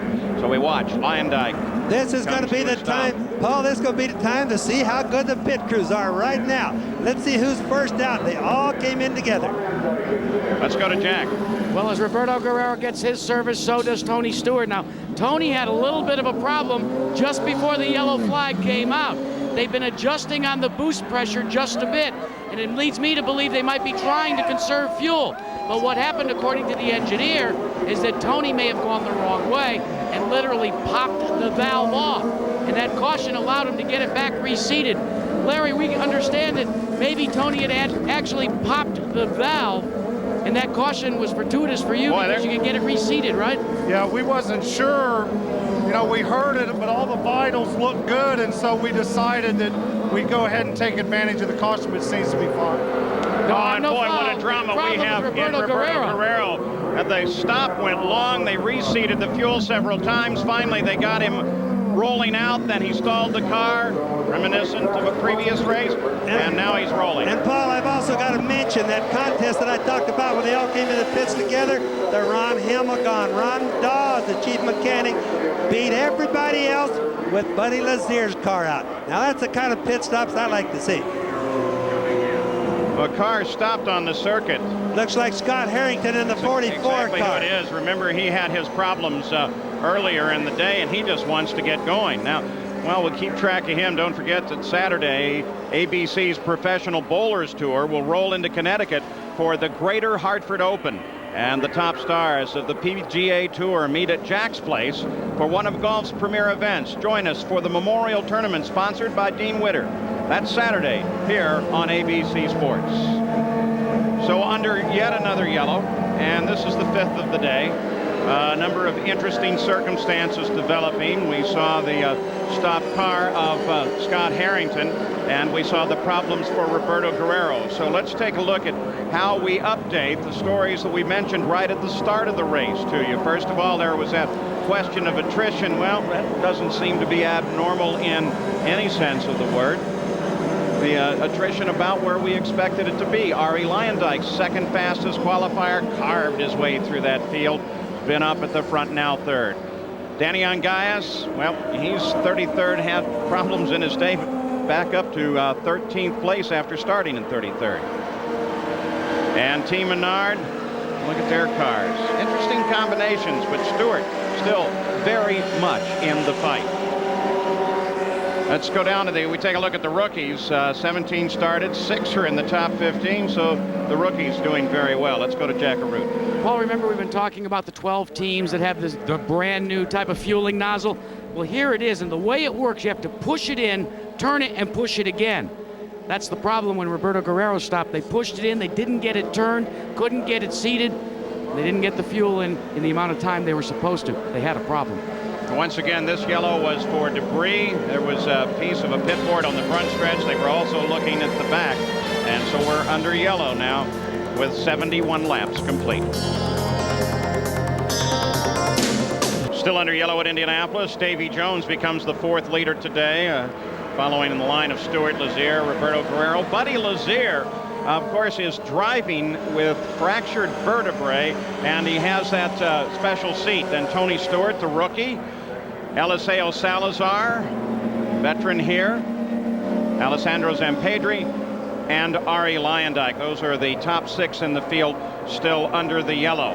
Now, one of the drivers being reported out is Marco Greco, Gary Jones. Motor problems have put you out of the race, Marco, but what I'm curious about, what is the month of May driving for A.J. Foyt been like for a Brazilian driver? Well, it's great for work with a man like him because he's really a winner. He won not on the race, but he won with me. I really like AJ with the opportunity he gave me, and I look forward if there is any possibility more to work together again. Thank you. All right, you saw Davy Jones make a quick move at the front of the field as we've gone back green, and they did it without warning for us. So we continue now to watch that battle. Lazier, Stewart, Luyendyk, they're all right together. And also keep in mind, car, that's Buddy Lazier, and that's Stewart chasing him in the bright yellow and orange car, Bobby. And also keep in mind, Davy Jones did not pit. He's light on fuel. All these other guys, like Buddy Lazier right there in the purple car, right behind him is Tony Stewart. They have full loads of fuel in their cars. I think what we're seeing here is a little bit of strategy. I think that's probably Gallus Racing betting that they're going to go yellow soon. And that's Rick Gallus. He's a good strategist. He's watched guys like Roger Penske operate for years. So he's gambling something else, Danny, like hoping for another yellow. Luyendyk jumped out, moved around 4th place. Alessandro Zampedri picked up 4th place. It's Jones, Lazier, Stewart, Luyendyk.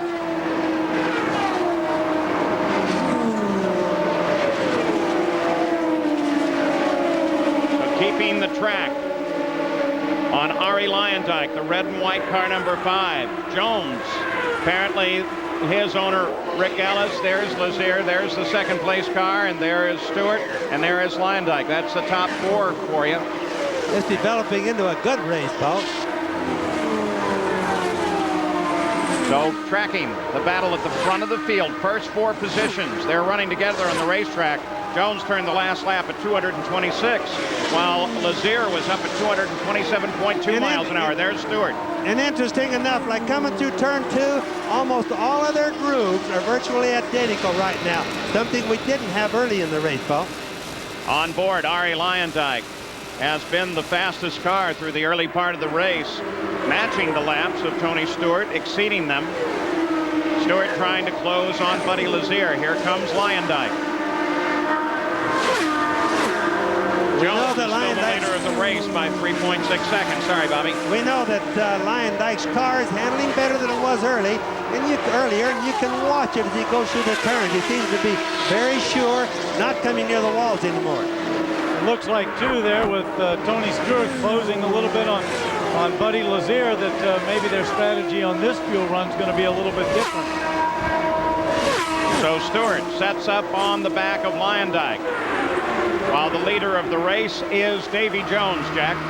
Well, let's talk about Davy Jones. You were speculating as to maybe there was some strategy being pulled by Rick Gallus.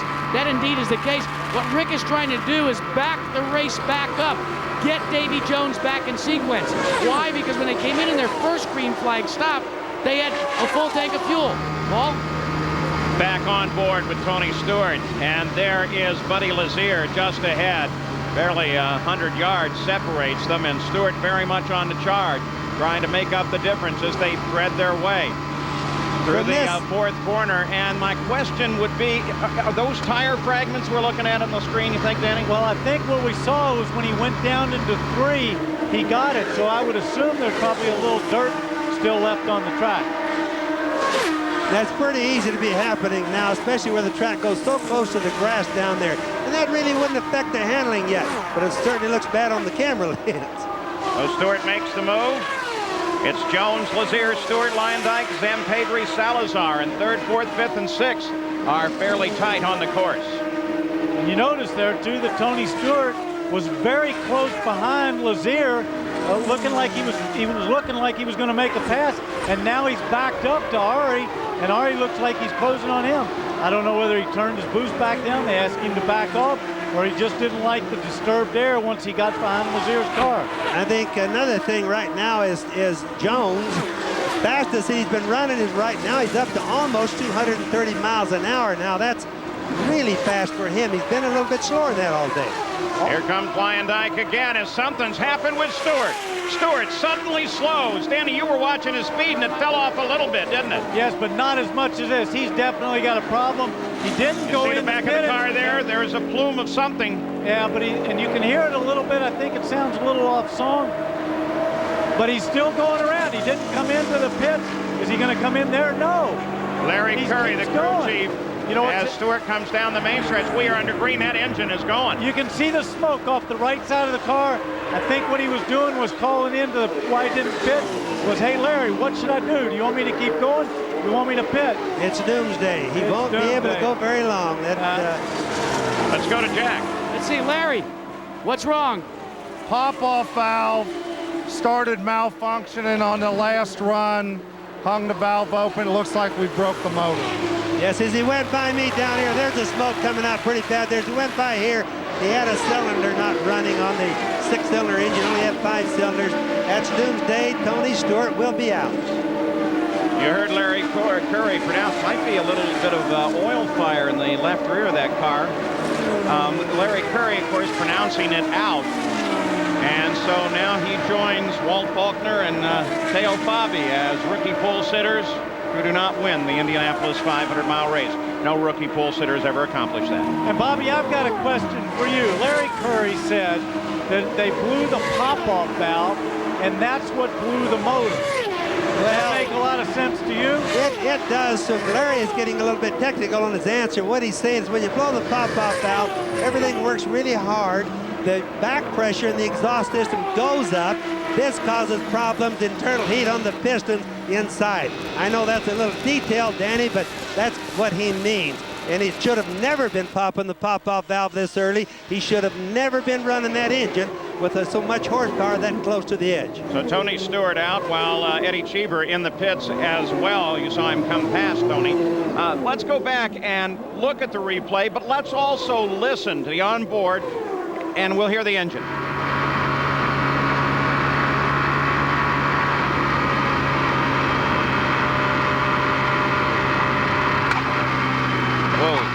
That's a terrible sounding engine. They don't sound good. They don't sound nice and smooth when they're not running right. I don't know. Sounds like one I had when I was a kid. Eddie Cheever was into the pits, and he has stalled in the pits. He's not a factor at the front of the race. Here is where the battle exists right now, as Buddy Lazier is holding off Ari Lyondike. But boy, Lyondike has been running laps 223, 223.5. Here is Eddie Cheever as he came out of the pits just a moment ago. And that's when he got in trouble.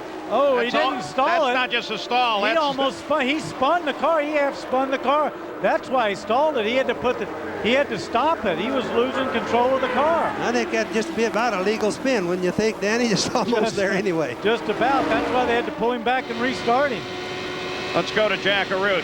Tony Stewart out of the race, Jack. He's taking the air. Whoa, look at that. Ari Lyondike jumps around Buddy Lazier as Lazier gets caught up behind Lynn St. James. Now, Jack. Well, you lead 1 minute and then you're out of the race, and Ari Lyondike makes moves. But Tony Stewart, you were messing with the pop-off valve, trying to maybe control some fuel, and then it popped off. And then we heard on board camera later, a couple of laps back to green, that the motor died. Well, it's one of USAC's junk pop-off valves. At least next year in the IRL, we go to normally aspirated motors, and we don't have to worry about that garbage. So, What about the track conditions? You know, we're seeing some awfully fast speeds. We're seeing some good, solid racing. Well, the track's great. You know, everyone's using their head. Everyone's being very careful and running smart races right now. The lap cars are looking in their mirrors. Everybody's running good. I mean, it's a fun race out there right now. It's just a shame that we're in here. Paul? Well, we've got a number of purple cars, and I do apologize because the 91 car, Buddy Lazier, purple trimmed with a little yellow, is still in second place ahead. Well, maybe not for long. So maybe I spoke too soon. Lyondike moves Still doesn't get him at this point. You know, Paul, I made the same mistake. I have two cars among the Emma card that look almost identically the same, so we all did it. Can't blame just you. Well, they actually have three, and the one thing to watch for on the car is you look at the front shot of it. See those vertical yellow stripes down inside the wheels? That's the indicator. And I think something we just missed while this pass was being attempted was that Jones just went and peeled off and went into the pits. So he's pitted under green. Now remember, Davey was behind on the pit stop because he didn't stop in the last yellow. So as Danny said, pitting on the green is going to hurt him a lot. But it was Rick Gallis's gamble with the Delco car there. Davy Jones makes his stop. Lazier is now the leader of the race with Arie Luyendyk right behind him and trying to take that lead away. Jones drops into third. Johnny O'Connell, we mentioned out of the race earlier, Jerry Punch. And Johnny said with me, Johnny, what a disappointment. You had to work so hard to be able to get sponsorship and get into the race, and it's a short day. Yeah, you know, it's really unfortunate. We missed the first week here, and, you know, the guys did a great job. Mechanics Laundry saved us financially, as did Optima Batteries. And, you know, with us having an endurance background as a team, I was just biding my time. I mean, we'd gone from 29th to 14th by lap 50, and I'm like, all right, this is no problem, everything's cool. And then we started losing fuel pressure. So not certainly the way I wanted to debut at the Indianapolis 500, but we'll be back next year with a stronger effort. Paul, he may not be driving anymore, but he is signing autographs. He didn't want to go back to the garage jury. He's standing out here on pit road talking to all the fans. Well, the race average is picking up 153 miles an hour right now. Arie Luyendyk turned the last lap at 2:27 as he continues his pursuit of Buddy Lazier. Lazier is the leader of the race. He turned the last lap in traffic down 5 miles an hour slower at 222. Let's go to Jack Arute.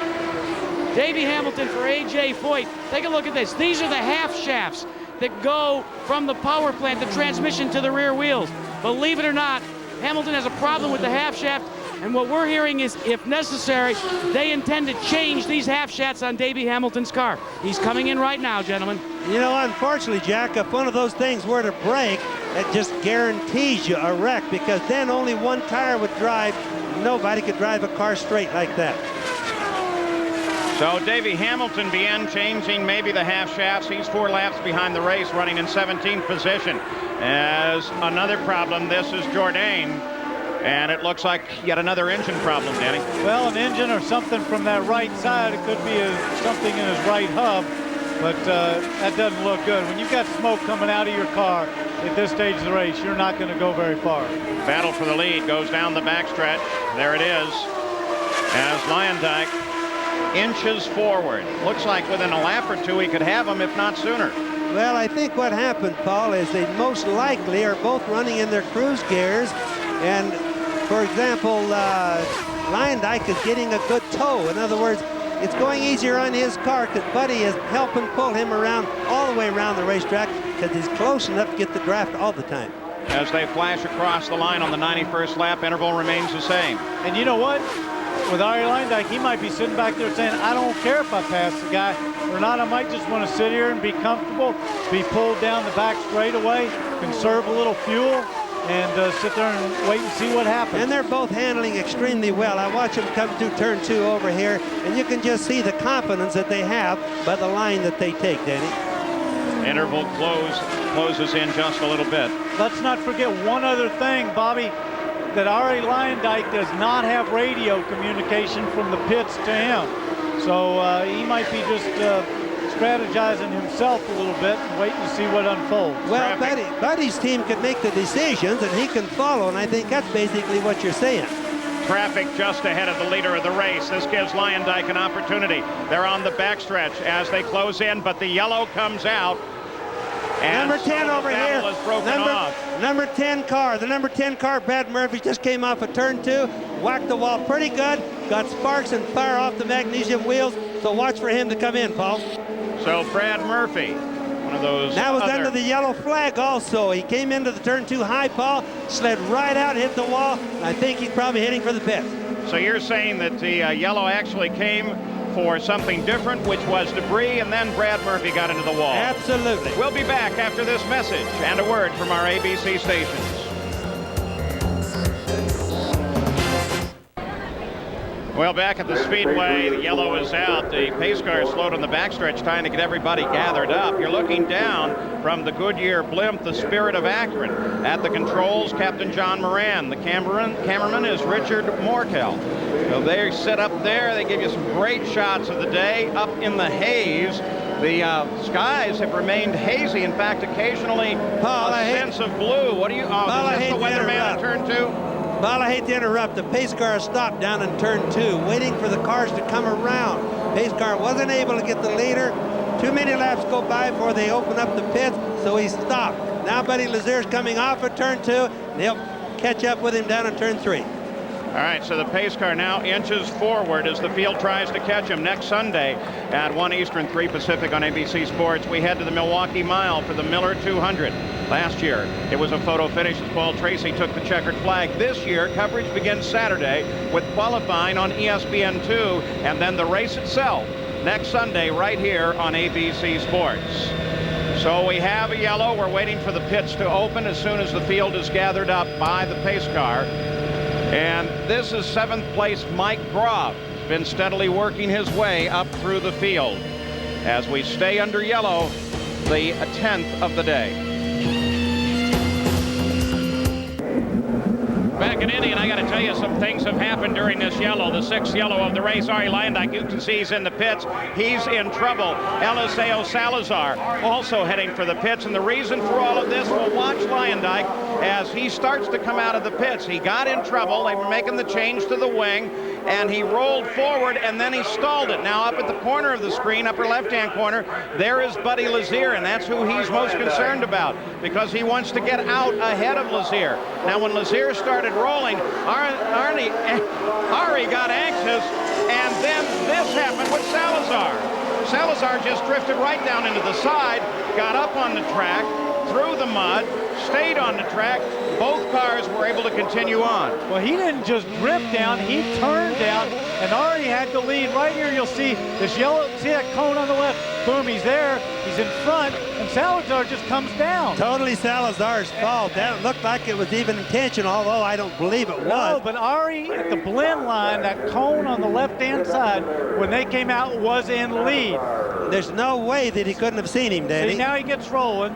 Now you have to, I want you to look on your lower right screen. All right, now he's up to speed. Here comes Salazar in the green car in the back left. And there, see that yellow line across the track right there, the dotted yellow line. The dotted yellow line right there, right there, right there. So Ari has to get to that first, okay? We go forward. Here we go. Ari's there, he's got him, but it's close. And now Salazar's up there. And boom, he just chops down. Look at that. And it's 2 lanes wide. There was no reason to do that. He didn't have to do that. He could have gone around, and they could have sorted it out further around. And, of course, he spins himself up there. Unbelievable. Unbelievable. Hard to believe that a veteran like Salazar would make that error. Jack Harut? Well, at first they thought that Arie Luyendyk was going to be able to exchange the nose, put new wings on. In fact, Luyendyk, remember, the crew can't talk to him, kept saying, just don't let me get passed by the pace car. Just don't let me get passed by the pace car. Then they went back and they realized that in the rear wing area, down by the under tray, that too was cracked. And they had to break some of that off. So now, Gary Gerald, he's in here. He's going to go back, but he's going to have to limp around. Well, Jack, while that was taking place, Eliseo Salazar came in, and there was significant damage to the left side pod. In fact, most unusual, a huge hole about 7 to 8 inches long, maybe 3 inches wide in the left side pod, down through the carbon fiber or the Kevlar. They patched it with tape. They've sent him back out, and now they're going to bring him back in on the next lap. And you can see the activity here on the wall as the crew gets tires ready. They didn't make the tire change. They will do that this time as they bring him in. So it's a scramble down here, but it looked like everything was going to be operational. You can see the side pod, left side, and it was nailed, and it left a gaping hole. And look at Ari's front wing. It went right up in the air as well. That was a big hit. He came right down on him. That was a big hit, Bobby. Here's Eliseo Salazar coming back in. Gary Gerald's still there. crew now over the wall, and here's the nose of the car. On the left side pod, you may be able to see where they've covered up with tape. It's about a foot long where they've made that repair. They're checking the suspension at the left front. The tire, we can see now that one of the upper suspension arms is bent, Paul, and this is going to create some real handling problems, I would think, for Eliseo Salazar. They're sending him out. Jack. Well, as Alessandro Salazar makes his way, take a look at this. This is the piece that came off from the rear underwing area. Now that's the part on the right side pod as it exits out close to the tire. They're going to tape it up, but this is going to definitely affect not only the downforce but the handling on this race car for Arie Luyendyk. Paul. So, battling for the lead, Arie Luyendyk in trouble. We'll go to Jerry Punch.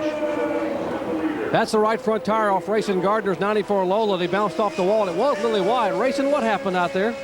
All the way from the start of the race, when the green flag dropped, I lost my gauges, and we had a really, really bad push there towards until I came in and we put some front wing in it, and it made up for a little bit of it, and I got going there a little bit better. But as soon as the tires went away again, it just started pushing it really bad again. So I softened up the front sway bar a little bit, and that made quite a bit of difference, and I was running some pretty good laps there. People right there at the beginning, I was getting past pretty down. I almost felt like I was going backwards, you know. The push was so bad. It's just because we took the car apart there at last week and did a lot of changes to it, and we didn't have any time to go out there during carburation day and check it out. You know, couldn't get up to speeds because of the rain, and there was a few spins and everything, and ended up just hitting the wall there coming out of 4. That's slick Rayson Gardner. Paul?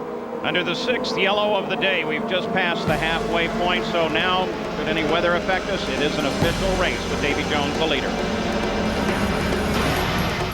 Back in Indianapolis under yellow, here is your Valvoline race summary at the halfway point. 100 laps as Davy Jones was the leader, averaging 147 miles an hour, not nearly a record. 4 different leaders, 7 different lead changes, and we're still on the 6th caution of the race.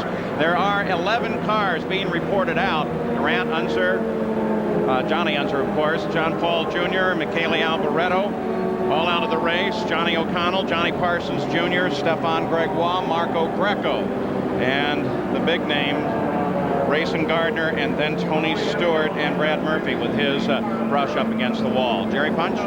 Reason for the latest caution, Brad Murphy, problem in turn 2. Brad, what happened out there? I don't know exactly. The car just pushed on up to me, and I was trying to be smooth with it and not jerk it back down, and I didn't get it down quick enough. We set a low to turn 2. Had the caution come out when you were trying to get slowed down? Yeah, it had going into turn 1, and that's part of it. The car doesn't really like it when you slow down to those speeds. So I thought maybe it was a little slick there, and I just slid right up into the wall. I don't know what else to say. Paul, former rodeo champion, had a wild ride in turn 2. Paul? All right, Brad Murphy, Arie Luyendyk, they're still working on that car. Why is he here? Well, it's what Danny and I and Bobby think might be the key moment in the first half of the race. So Tony Stewart was certainly a key moment when he went out. But this was it, Danny, as the leader comes by, Luyendyk comes out, and then there's Salazar. Well, that's right. Arie had stalled it, but now see, they're racing to that dotted yellow line right there. Arie got there a little bit in front. Salazar and him, there's plenty of room. They can sort it out, but Salazar just turns down. He just turned down right there on Arie, made heavy contact at that speed, of course, and damaged both of their cars.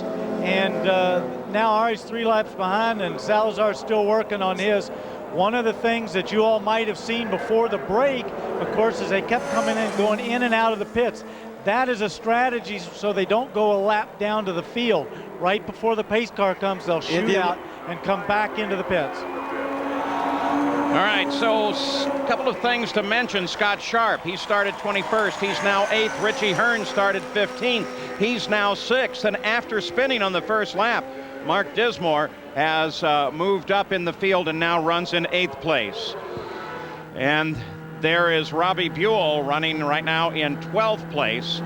First view with his onboard camera today, so attrition very definitely playing a role. The third and final jewel in the Visa Triple Crown Challenge is Saturday, June 8th on ABC Sports.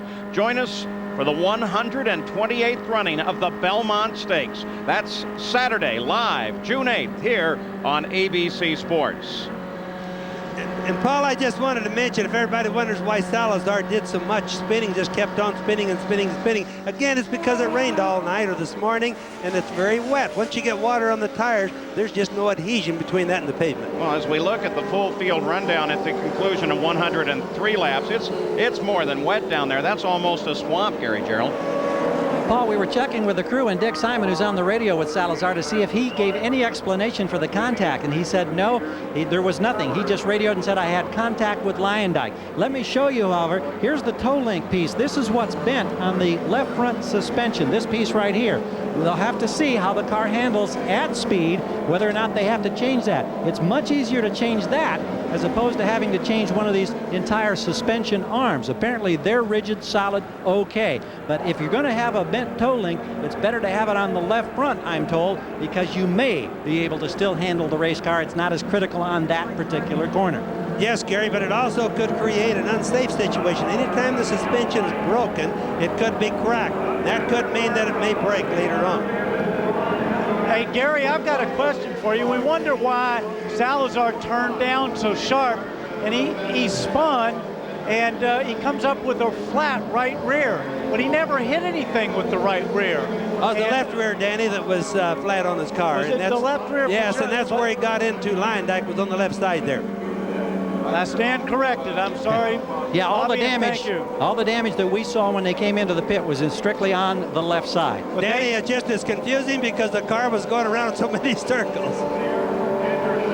Davy Jones is the leader of the race, but remember there is a 10-lap interval between the last time he stopped on lap 87 and the last time most of the front runners, with the exception of Richie Hearn, stopped. Now, as we're ready to pick the race back up, Arie Luyendyk has managed to get back into the fight, but he is 5 laps behind the lead of the race, running in 17th position. Top 5 cars are on the leader lap, and don't forget, last year you had Jacques Villeneuve go 2 laps down and come back to win the 500.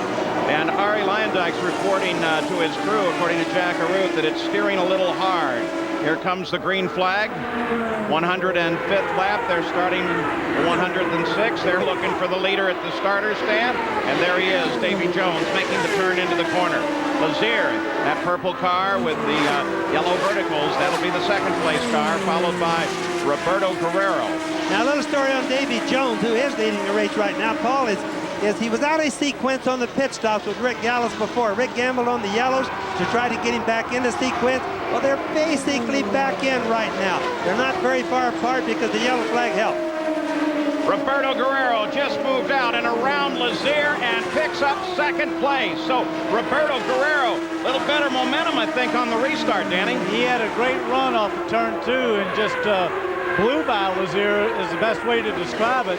But, you know, Buddy might be conservative here and just working his way back through. Obviously, Guerrero wanted to get up pretty hard. And remember, he has boost to run, give him a little extra speed, plus he can run in his racing gear, which is 5th instead of the cruising gear. So a change at the second position of the field is Roberto Guerrero, who is looking very strong today. Moves out and into second place. Davy Jones still the leader, but he's been able to pull away just a bit. Now 3.1 seconds. There you see it as we continue to track the leader of the laps and the rest of the field up at the top of the screen. There's Davy Jones heading down in the corner. Now you look back, and there is Roberto Guerrero, closely followed by Buddy Lazier. And don't forget, he's got a little bit lighter fuel load. Not a lot, but a little bit lighter. But he doesn't have as new tires as the other ones do, but he's got a little lighter fuel load, and that might be helping him. He's also out in front where he's got that clear air. And then as Guerrero came into turn 2, entering the turn, getting down to the white line at the apex, he was wiggling a little bit. So I think he's running pretty hard. 109 laps complete. Davy Jones, the only car in the field with Mercedes-Benz power, out in front as he drives, of course, for Rick Gallis. Roberto Guerrero sits back in second place. Ford Cosworth there, Lazier, Zampedri, Groff, Hearn, Dismore. 110 laps complete. This battle at the front of the field for the moment is broken off, especially when you consider that on the last lap, Davy Jones turned the lap at 208 and 29.4 miles an hour. So the pace is still incredibly quick here, though the average for the race is at 143.6 miles an hour. We'll return with more from the Indianapolis Motor Speedway after this message and a word from our ABC station. Keys once again. Stewart, of course, out. The key story here, I think, is that the top 5 cars are all veterans. Richie Hearn, who started 15th and is now 6th, is the leading rookie in the race. And Danny Sullivan has been keeping track of some of the speeds and times on the last couple of laps. Well, yeah, we haven't, further down in the field, they're a few laps back, but Dismore ran a 2:27.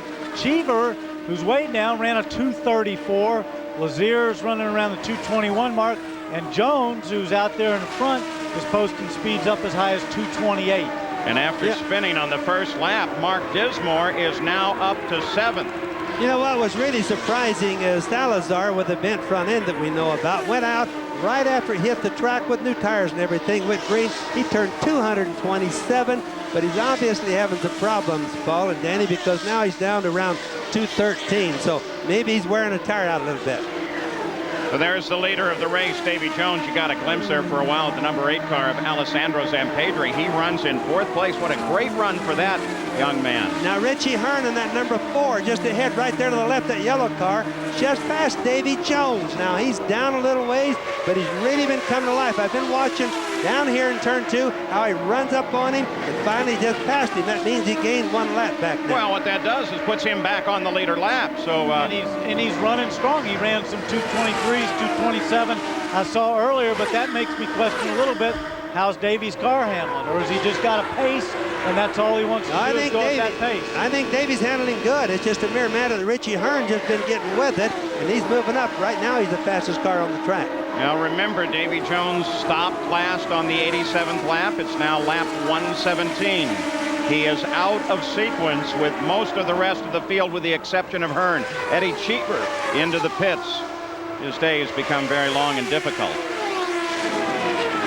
You think that's a standard pit stop there, Bobby? I don't know. He has had so many problems, Danny, I guess I can't guess on him anymore. I've lost track, and I don't know whether he pitted in that last yellow.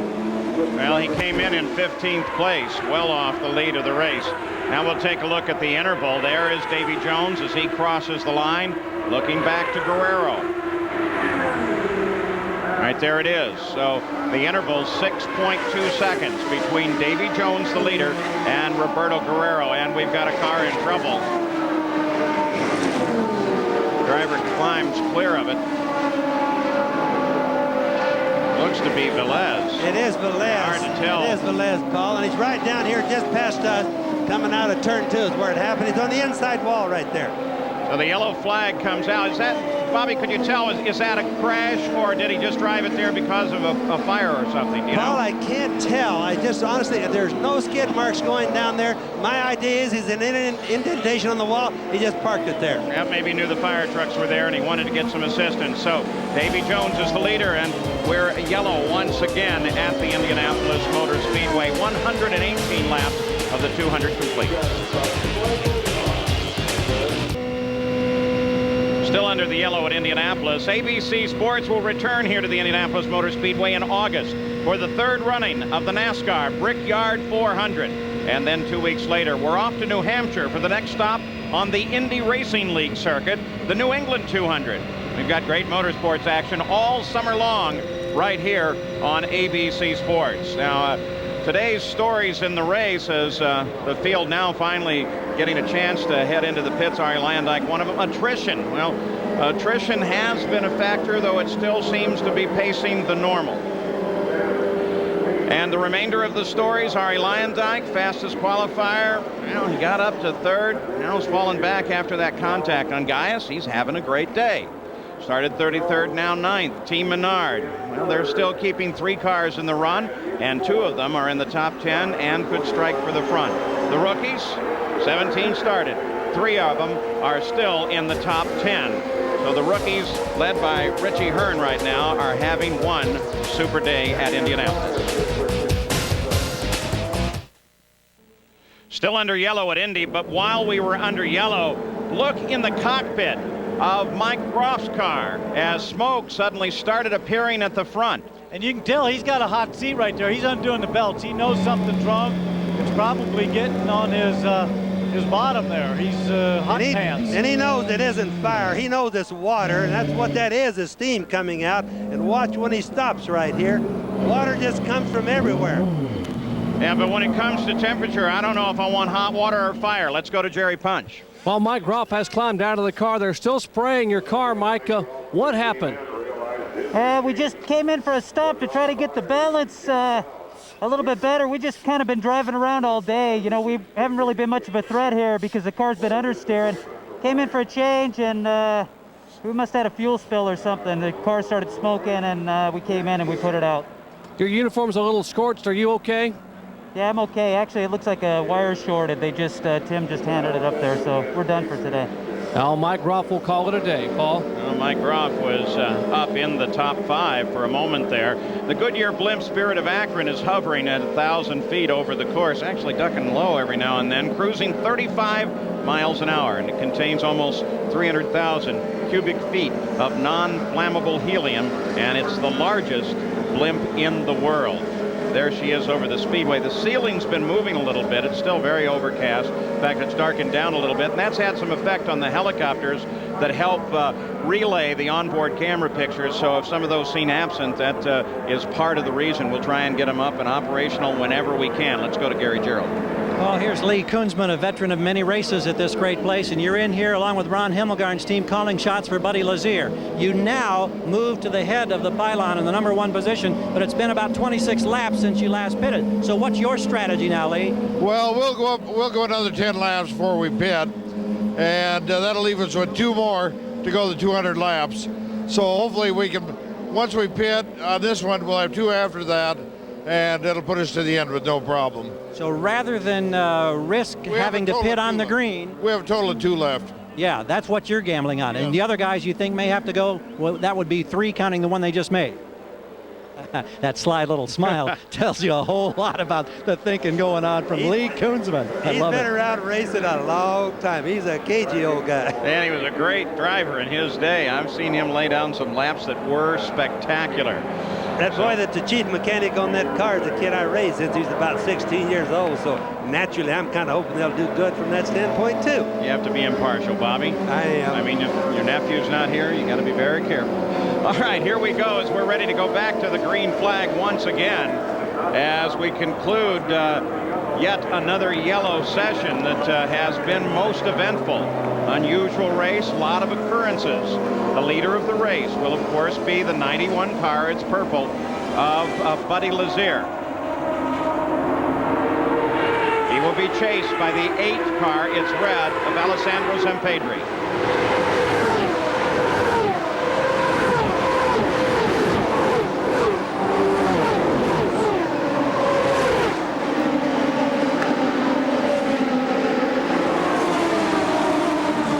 Sorting themselves out in that traffic. There was a few close moments right there.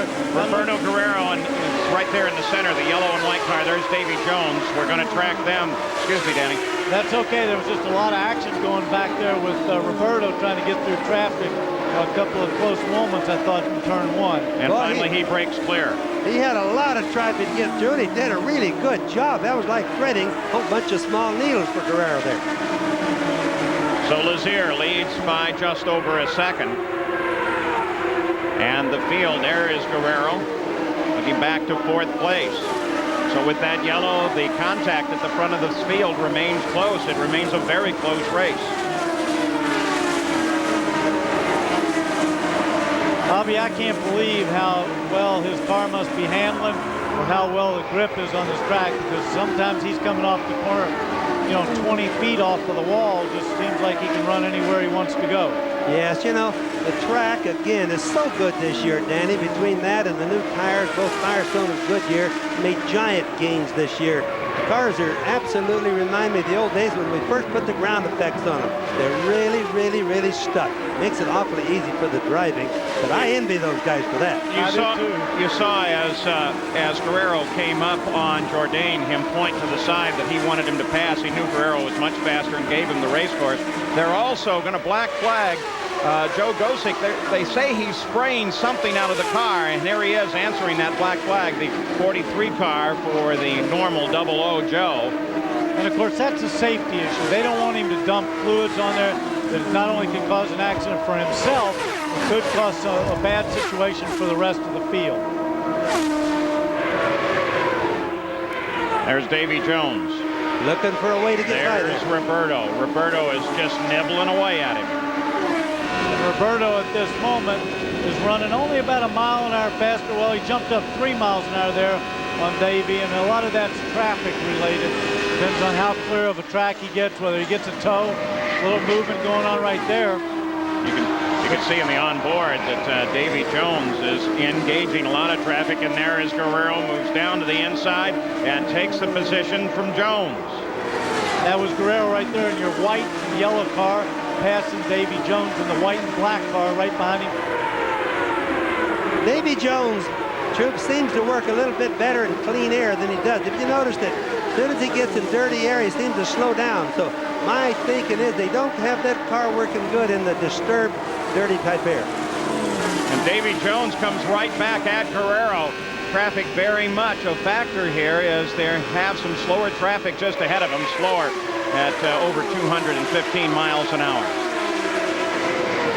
Dismore, who you saw just ahead, turned the last lap at 226 miles an hour. Buddy Lazier at 227. He's the leader after 129 laps.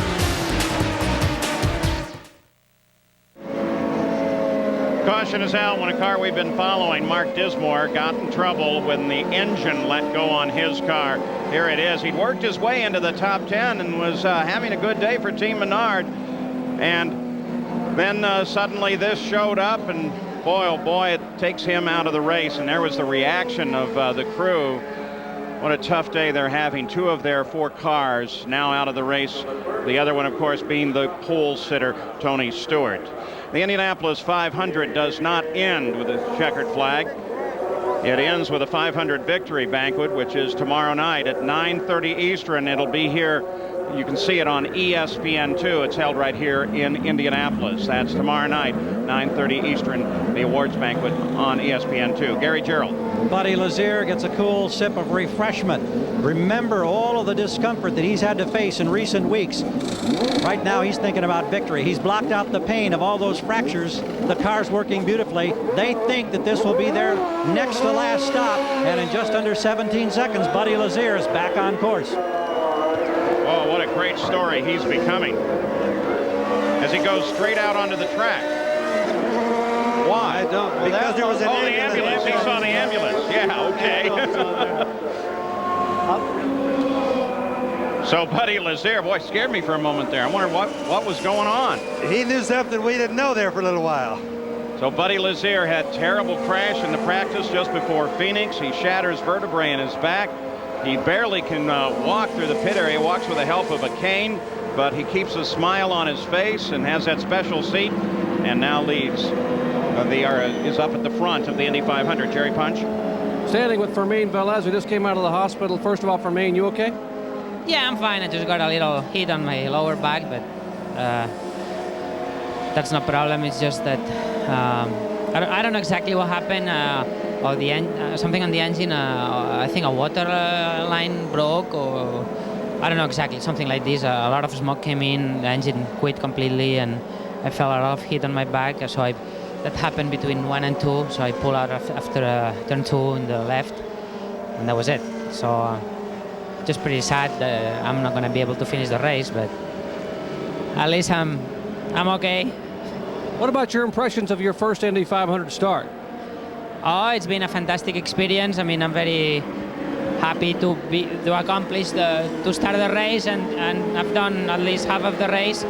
I just wanted to finish. I was taking really easy. I didn't want to take any chances. I was letting all the fast guys go by. Just concentrating on finishing the race, but it's not going to happen. But anyways, that's racing, and everybody did a very good job. My team Scandia, so it's okay. Thank you, Fermin. Paul? Fermin Velez, the first Spaniard to race in the Indy 500. We're under yellow. On board with Arie Luyendyk, who runs in 15th place, 5 laps behind the lead. That stop by Buddy Lazier dropped him back to 4th place. Roberto Guerrero picks up the lead, followed by Davy Jones and the rookie Richie Hearn. Now let's take a look ahead to what we expect in the IRL. Well, on the 18th of August, we'll be in New England for the New England 200, and then the final race of the year at Las Vegas. And those races, of course, will be here on ABC. And then next year, early in January on the 25th, the Indy 200 at Walt Disney World, and the Phoenix 200, and then the Indy 500. And of course, the Indy 500 is the final race in their season each year. Now, one of the stories, Paul, I want to bring up right now in the pits for the rest of the race. Now, Buddy Lazier, according to my calculation, only has to make one more stop to the end, as opposed to Richie Hearn and the number 70 car of Jones and the 21 of Guerrero all have to stop, according to my calculations, 2 times. That's going to make a big difference now in the outcome. Now we're getting to where the pit strategies are starting to really play an important role. Well, of course, Bobby, that will, especially if it goes all green. But if we do have some yellows, that advantage, if you like, might go away. Except that it still puts you back. If you stop, Danny, you'll still go back. In other words, you will. If Buddy doesn't have to stop, he should be able to retain the lead now. Or in other words, if the other guys have to do 2 and he does 1, he's going to stay in the lead. All right, let's go to Gary Gerald. Well, just a quick mention on Eliseo Salazar. Of course, when we last left him, they were concerned about that suspension piece, the toe link on the left front. Just checked in with Dick Simon and the crew. They say the car is working remarkably well. No concerns about that, so they didn't have to change anything. He is down a lap to the leader, but he is in 6th position, so he may be looking at a great payday after all. Yep, 5 cars on the lead lap as they continue to circle Indianapolis under our 8th caution of the day. Well, we're still under caution at Indianapolis. 138 laps of the 200 complete. Roberto Guerrero, that yellow and white car, is the leader of the race. The yellow is for an engine that let go on Mark Dismore's car, but Danny, they're being very careful about it, and it looks like they're going to try and clear the entire surface. Well, they are, and they just laid some oil dry down in turn 1, and that came out pretty late. They must have discovered that they had some oil on the track. And Danny, you notice as they got down to turn 2, they didn't get on the racetrack. They stayed right down the pit apron. Right. Let's go to the pits, Jack. Paul, real quickly, during this caution period, John Barnes, the crew chief of Roberto Guerrero, went down to John Menard, who's helping with the shots on Eddie Cheever. And what he said is, look, can Cheever pull over and let Roberto go? He knows that Buddy Lazier is a guy that's trying to chase him down, and he wants to make Roberto Guerrero have clear sailing at the drop of the green flag. We don't know what the answer was to the request. Well, can I say something about that too? John Menard might There's say Buzz one Calkins, thing, by the way, as he tops off. But Eddie Cheever might have other thoughts about that. He could make that request, but Eddie doesn't have to do it. And Eddie's not the easiest guy to get by. He might still want to run his race. Record number of cautions in the Indy 500 came in 1988, 14 for 68 laps. That's the number of cautions. We're, of course, at the 8th caution. Number of laps, 1992, there were 85 laps worth of caution period. And again, we hope to go green at the conclusion of this lap. And the order will be Guerrero and Jones, and they're right together on the course. And in 3rd place, Lazier is back a few cars. Zampedri has the same problem, and so does Richie Hearn. But the leaders are going to be right together as we come back to the green flag, except, of course, they do have to deal with one obstacle. Well, that's Eddie, and of course, if Roberto gets by him, then does he also let Buddy by as well? And that's something he has to have that knowledge to know what to do. Buddy's got a lot of traffic. He's set back in 11th place as they come down for the green. We're green again on the 139th lap. And the 2 cars right behind the green car of Eddie Cheever are the key to the race. It's 1st and 2nd, Guerrero and Davy Jones. Cleanly through turn 1, and I don't think Cheever is caring a whole lot about who's behind him. He's really blazing out through turn 2, and Eddie is absolutely pulling away from him, Paul. Well, don't forget, he had run some laps previous to this, 227. We'd actually seen Jones tries to make a move to the outside, and he looks like he touches with Guerrero. Guerrero comes a little bit high. It looks like they got together. I don't want to say that for certain, but what it looked like. It was close. They were close. Boy, that's a hard place to pass at any rate. I'm still keeping an eye on both cars.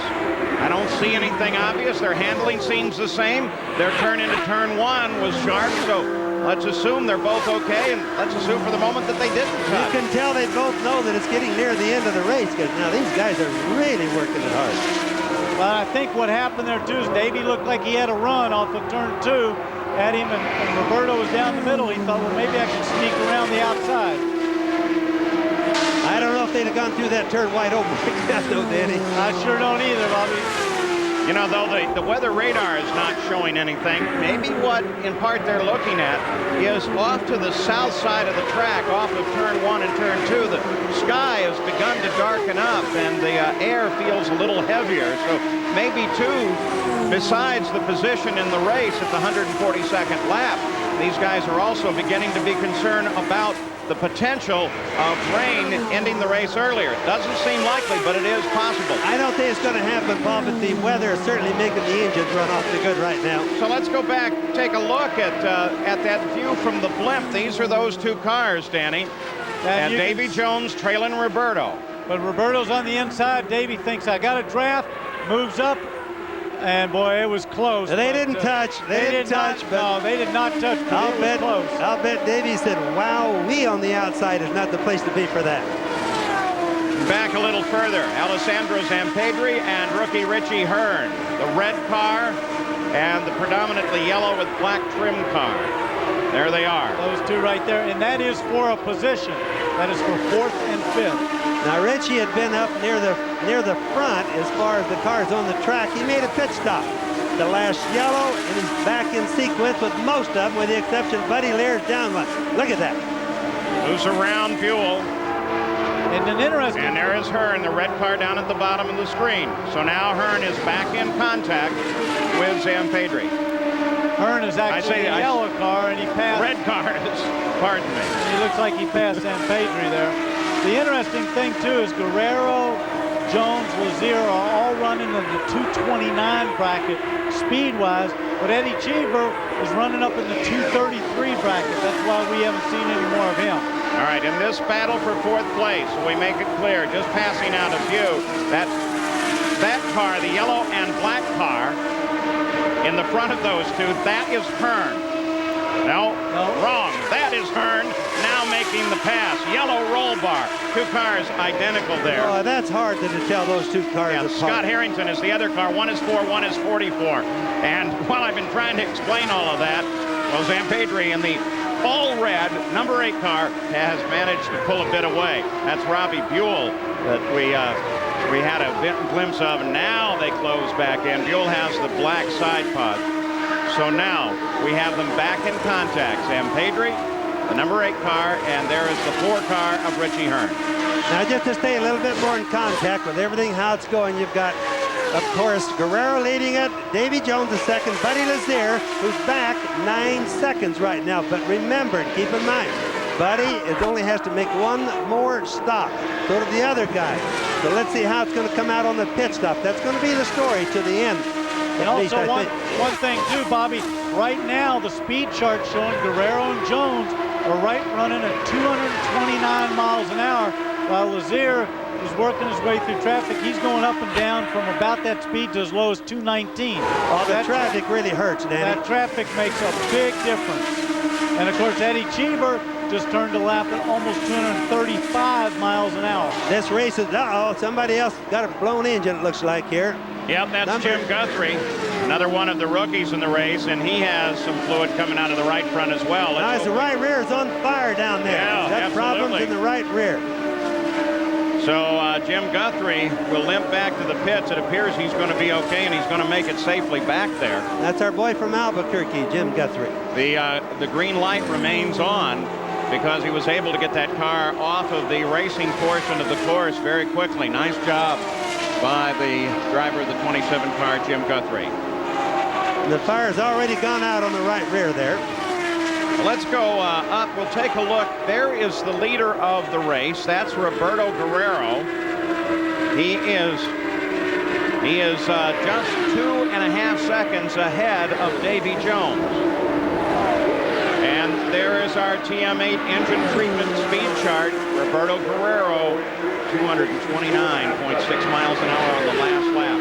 But that pace, with all the cautions, has dropped down the overall average to 142.8 miles an hour. Originally, they said Roberto was probably going to head for the pits, but the crew has apparently decided to hold off on that stop. So it's Guerrero, Jones 2.4 seconds back, and Buddy Lazier 16 seconds back behind the leader of the race.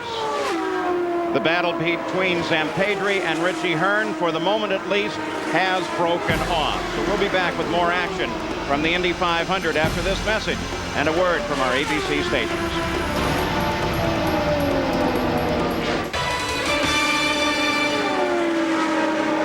Back at Indianapolis, here is the TM8 engine treatment race summary after 150 laps. Well, we keep track of Richie Hearn as he tries to chase down Alessandro Zampedri. Guerrero still the leader of the race, average speed 143.9.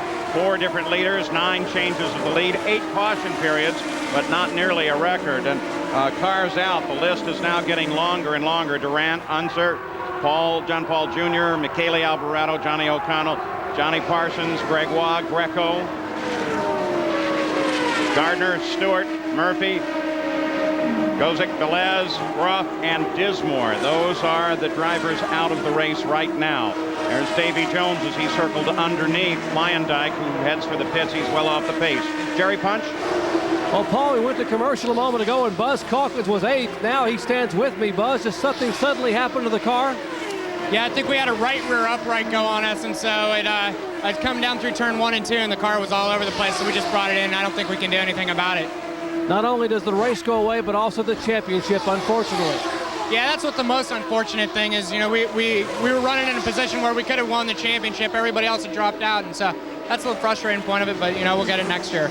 Very talented young man. You'll be hearing his name a lot in the future. Buzz Calkins. Paul? As a reminder, that reference to the championship is, as we have mentioned, that the IRL ends their racing season with the Indy 500. So that means it'll start in one year and end in the next year. And this is the end of the first IRL season. Guerrero, Jones. Jones is beginning now to really close down on Guerrero. We expect the leader to be in very shortly. Jack Arut's there keeping track of that story. There's the leader, Guerrero. See Jones sitting just back. I'll tell you something else. Further down the field, they're a lap down, but Scott Sharp and Danny Ongaias are running some awful quick laps. They're both up around the 228, 229 mark, and you know, they're only a lap off the pace. Guerrero keeps holding out. I keep thinking he's going to pit just any minute.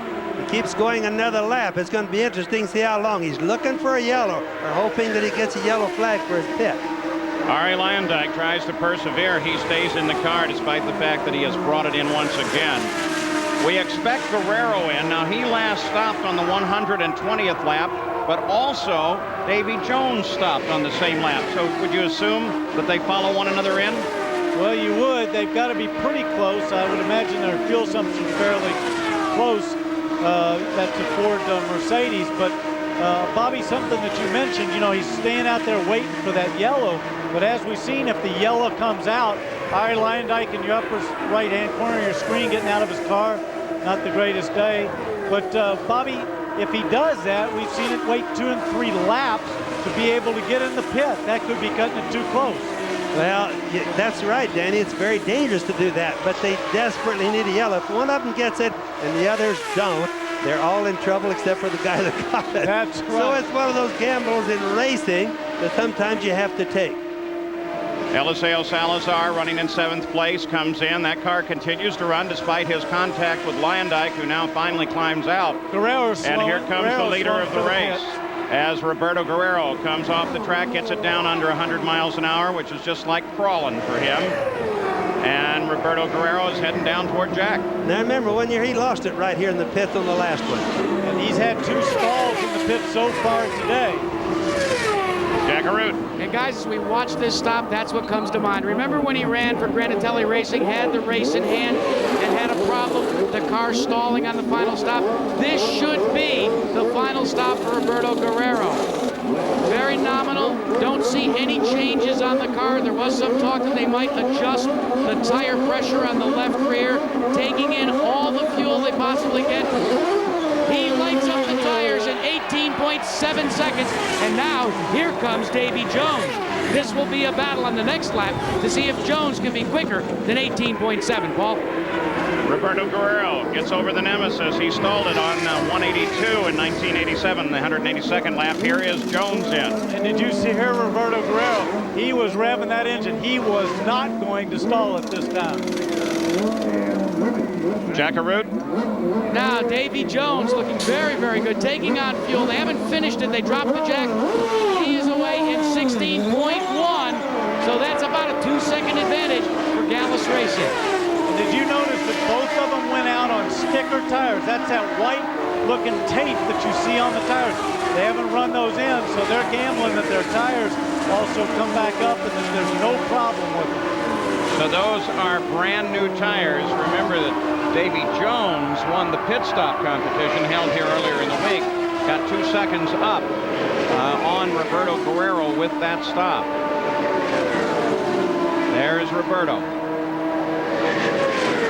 Roberto just turned a very quick lap, but the real quick one is Richie Hearn. Yeah, he's been running fast. He's been running fast for the light. Oh, boy, the yellow comes out. This is going to hurt. When? Whoa, whoa. 2 cars together there. Like Lynn St. James, we want to be careful on the identity of the other car. We think it might be Harrington, but as we said earlier, those cars, it looks to be the 44 car, the yellow and black one, that would be Harrington. So the yellow comes out, and it comes out at a time that serves the disadvantage of Roberto Guerrero. You want to know how close it really was, troops, in figuring out, for example, Guerrero and Jones. I had it figured out on my side of the street over here where Guerrero might have had to stop without this yellow at 198 laps. Jones at 199 laps, of which they would have gambled and gone all the way. Replay, as they came across the first turn, they got together. Boy, I didn't see it at the beginning, but it looks like they got into it going into the corner, Bobby. Yes, and unfortunately, Danny, I can't see any more than you did. We'll watch another replay here. Oh, that's close right there. Parts are everywhere. Just look at all the things the person could hit. There'd been a lot of cars there. Yep. Another way to look at it, the camera mounted just on the outside of the wall. Boy, they lost it way before the apex. I've got a feeling, Bobby, that what happened back there is somebody was, they were too abreast or close enough, and somebody tangled at the entrance to the corner and didn't see the other person. That's exactly what I think. They touched it a little bit, causing both of them to get sideways. Both drivers out of the car, Lynn St. James and Scott Harrington. They're walking Lynn over to the ambulance, but at least she's under her own power. Jackaroo. Well, Paul, take a look at Arie Luyendyk's hand. You can see a bruise from wheel snap when you were involved in that accident. Give us your account of what happened exiting the pits, Arie. It was a surprise to me that I got hit, but I would really like to see the tape before I make any comment. I thought I was in my lane. I thought I was where I was supposed to be. So it did us in. I think we were, I was doing a good job of just kind of staying up there up front, and my car was really pushing in traffic, and I was just biding my time, making it good in the pits. So, we were only halfway at that point, not even, and still so many laps to go. So, unfortunately, I stalled it in the pits. I guess a consequence of that was the crash leaving the pits. So. Maybe I should blame myself, but I'd like to see the tape first before I make any real comments on what happened out there, but it's a shame. Paul, so many people said since his win, this was the best shot this man had to win the Indianapolis 500. Let's check in with Jerry Punch. Well, Mark Dismore, you had some great laps out there, but finally called it a day back in the garage here. What happened? Jerry, it looks like maybe we broke a rod, would be my guess. We're just puking a whole lot of oil out the bottom of the car, so I'd have to say a connecting rod probably let go. What happened on the first lap when your car got a little squirrely there on the start? I went down into one, and I know exactly what happened to Stan Fox now because it almost happened to me. I went down in there, and I'm telling you, it was like I was on ball bearings. There was a lot of turbulence. I mean, like nothing I've experienced before, and I guess that's why I'm a rookie here. Car got really sideways, and by the grace of God, I gathered it up and went on, and I really thought I had a flat tire. I went down into 3, and the car stepped out on me again. So I pitted. We put a set of tires on, took a couple of turns of front wing out of the car. From that point forward, the car was fantastic. I mean, I had a hell of a race car. We were running 234, 233 lap times. I got a lap back. I was working on getting the other lap back. The guys were only 3 or 4 seconds ahead of me from getting my other lap back, and we would have had a shot at this thing for sure. Mark Dismore's first start, and he learned a whole lot. Gary Gerald? Well, Jerry, the two cars that were up front that made those stops just prior to the yellow, Davy Jones, Roberto Guerrero, has left Team Himmelgarn here, possibly in the catbird seat. Lee Koonsman has been talking. Ron Himmelgarn, the engineers, plotting strategy. They keep looking at the computer. They tell us they're getting excellent fuel mileage, and here we are now inside 40 laps to go. They think that they can hold it out to about lap 170 before they have to make what would be their final stop of the day. We're on 164 right now. Paul? So, and let's go back. We still are not sure why this situation occurred between Harrington and Lynn St. James. This may help us. Harrington came right up into her. 2 abreast there, as we saw 2 abreast, and I can't tell whether Lynn turned down or Scott drifted, but there just wasn't enough room on the racetrack for both of them. And heavy damage to that car, but the good news is both drivers were able to walk away from this situation. If there's any medical update, we'll give it to you. Still under yellow at Indy. Coming up next, we head to Texas for the final 9 holes of the J.C. Penney LPGA Skins game. Laura Davies yesterday won the most skins, 2 of them worth $40,000. But surely she will be tested today when the big money holes come up. It's all next here on ABC Sports. The first hole today is worth 6 skins, $160,000. Floating over the speedway and keeping track of the action, the Spirit of Akron, one of the 3 Goodyear blimps in its domestic fleet. It's docked at the corporate headquarters located in Akron, Ohio. There she is, up over the track. Let's go to Jack Arute. Well, Paul, here's the first tactics for this team and Roberto Guerrero. They are getting such good fuel mileage under yellow, over 5 miles to the gallon. Now John Barnes says with 2 laps to go, he may bring Guerrero in under this yellow period and top the fuel tank off. And then he should be able to go the distance. We'll watch for it. Now that's what now that's what Buddy Lazier's crew better do too, Jack, because remember, right now, first in, first out. Now the crew should have thought of that. So the stage is set for a most fascinating run to the finish at Indy.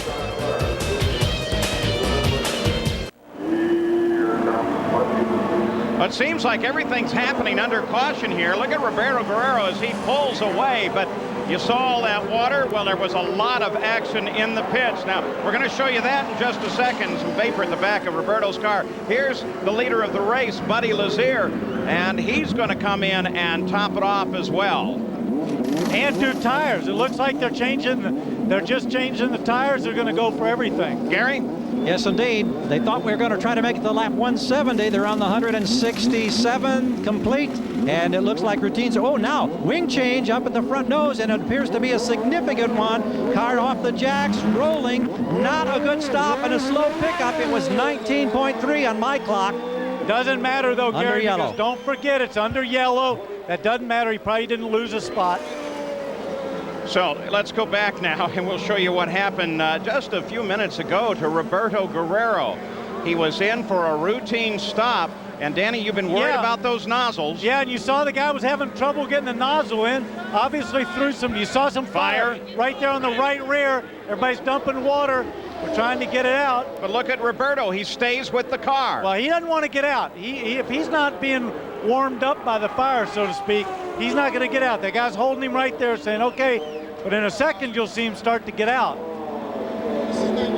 You saw Roberto, there's the nozzle, Danny. Yeah, I tell you what, I've been worried about those things all week. They're new, they're fast, but I tell you. And Jack Arute? Well, we've got a new nozzle going on. John Barnes engineering that right now. But if I can get my cameraman, we have the original nozzle here, guys. Now, let me show you what happened. You see the rounded edge? Right there. Now, when the fuel man went to put it in, you push it in, and you've got to turn it and push it again. But he came in at an angle, had trouble getting it in, kept trying and forgot to push it in. When he finally pushed it in, it malfunctioned, and there was a fire. And Jack, let me ask you a question. They didn't get the fuel in the car, isn't that correct? It was awfully hard to tell, Danny, because there was so much confusion, but from my vantage point, it looked like they didn't. And I'll tell you what, I don't have a lot of hair up here, but the fire singed what little left I have. Well, was there anything else on the car, Jack, that you know of that burned? Was there any harm done to it? No, they were very fortunate there. In fact, what was really quick action by the crew really saved Roberto. Roberto was not in any danger at all. They got the water there, and now they're just going to try and get things gathered back up. And do they have to stop one more time? Because if they didn't get that fuel in, he still has to make another stop. I still think some of these guys are very close on their final stop, nevertheless. Davy Jones, the 70 car, it's white and black, trimmed in yellow. It's the leader of the race. Davy Jones is out in front, despite the fact he's down in the order. In second place, Alessandro Zampedri. And then Richie Hearn, the rookie, Buddy Lazier, and Roberto Guerrero. Those 5 cars are on the same lap, and so they are in this lineup behind the pace car. The next lap, then, 1 lap down, begins with Scott Sharp, followed by Salazar. Right now, there are 13 cars of the 33 that started still in the Indianapolis 500 with 32 laps to go. As the pace comes up again, Salazar is at the front, and he comes toward the green flag. Davy Jones tries to make a move to the inside, still trying. Salazar's taking him all the way to the wall. Took him all the way to the wall. That's really not good. That's Salazar. 2 times now he's done that today. And there goes Zampedri. Zampedri goes for the lead of the race, and Zampedri's got it. And Davy looks like he's slowing down. He might be just gathering himself up. But Salazar obviously didn't want to lose another lap. That's going too far. The officials are going to have to do something about driving like that. That is so dangerous, Bobby. I can't believe that. So Davy Jones gets pushed to the wall. Looked to me like he brushed the wall, no question. Alessandro Zampedri took advantage of that. He was able to move into the lead of the race. Jones drops back to second. He's right behind him. So we've got a great battle at the front as Jones is going to try him again. Sweet tie. Nope.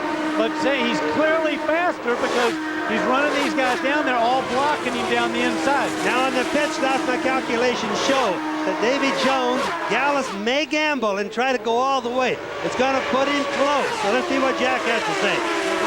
Bobby Unser, you know Rick Gallus. I went and asked him, do you have to stop again? He said, we do not intend to. That's a pretty open-ended answer right there. We do not intend to. Does that mean he's going to or not? I mean, no, that means I know Rick Gallus. That means he's not going to do it. Davy Jones is going to run that car, either finish the race, try to win it, or he's going to be sitting on the sideline, Danny. Alessandro Zampedri leads Indy. He becomes the 157th leader of the Indy 500. Jerry Bunch. Well, Dr. Henry Bach has just come out of the Infield Medical Center. And Henry, Hank, what's the status of Lynn St. James and Scott Harrington? Lynn St. James has multiple contusions on her extremities. We're going to send her down for precautionary x-rays. Scott Harrington is in good condition, has a bruise on his right shin. He'll be out of here shortly. Okay, that's Dr. Henry Bach. Paul? Lynn St. James, remember, this is the 2nd year in a row that she's been eliminated in an accident down in the first turn. Zampedri, Jones, they're lined up as we run toward the finish of the Indy 500. Well, Bobby, here is what set that situation up. Jones moving to the inside of Salazar. Yeah, he moves once, and he blocked him, and then he went another time, got a little bit more draft, and he just drove him down into the wall. Salazar was so wrong, it's just terrible. Yeah. That type of driving has got to be stopped. Yeah, that could have been a very serious accident right there for no good reason. Bobby, look where he is in the field. He could have taken out half the field right there if he had turned him sideways or he'd broken something there. That's just uncalled for. We could never let motor racing come to such deals like that, Danny. No, see, he got a run on him. He moved back in to get another draft, and then Salazar just drove him down the fence. Now, I think Salazar just didn't want to lose another lap. He was trying to get back on that lead lap, but that's just dangerous driving. That shouldn't be an issue. So Davy Jones, apparently his car is just fine, which says something about the strength of these cars. Except it looks like Zampedri's just stretching it out a little bit. Davy was right behind him for quite a few laps there, and it looks like Zampedri's just going out there. You know, their speeds aren't all that much. It's 223 miles an hour right now. We would expect a little bit more. So maybe Davey has a little bit more, for example, because his fuel is a little bit short right now. Or maybe, Bobby, Davey's got a little bit of damage to that car. He's only running, Jones's last lap was a 2:25. He's picked it up a little bit, and Pedri was a 2:23, so he's obviously not complaining too much. Yeah, Jones whittled away about 3/10. There it is, the change on the last lap, Gary Gerald. And checking in on Alessandro Zampedri, Walter Gerber in radio contact with his driver. We're asking them, did you make the stop on the last yellow? Yes, they did. Are you okay to go the distance? Yes, but we are slightly concerned. He said it could be very close. Right now, the fuel mileage reading they're getting is, however, a healthy 2 miles per gallon. Anything over 1.8 puts them in a strong category. At least that's my belief, Paul. I think they're all going to make it, Troop. I think we're going to have one heck of a good race to the end. Well, I think it's going to be interesting whether they do or they don't, because it looks like if they don't, it's going to be maybe with the last mile or a half to go. 24 laps to go in the Indianapolis 500, and we are going to stay with you the entire way now as we watch a potential new champion, Alessandro Zampedri. He leads, but Davy Jones just nicked off another 2/10. So Davy's very definitely closing. Well, the other thing is he might be able to get behind him. He still has to pass him. And Bobby, as you know, guys get awful tough toward the end of the Indianapolis 500 when it comes to getting passed for the lead. The closer it gets to the end, the harder they are to pass. And, you know, I always used to have a rule, don't ever make an issue or make it come to an issue at the latter part of the race. If you're going to break them early. As far as passing guys, do it before they have a chance to get all that adrenaline running. Let's go to Jack Arute. Let's update you first on Roberto Guerrero. The question mark still remains, did they take on enough fuel to go the distance? Alan Pegg and John Barnes still trying to calculate that using the onboard telemetry. Meanwhile, no reports from Davy Jones to Rick Gallis as to any problems mechanically on the car. But this time when I asked Gallis again, can you go the distance, he said, I'm beginning to think we might come up short. Alessandro Zampedri last year started 17th, finished 11th in the Indianapolis 500.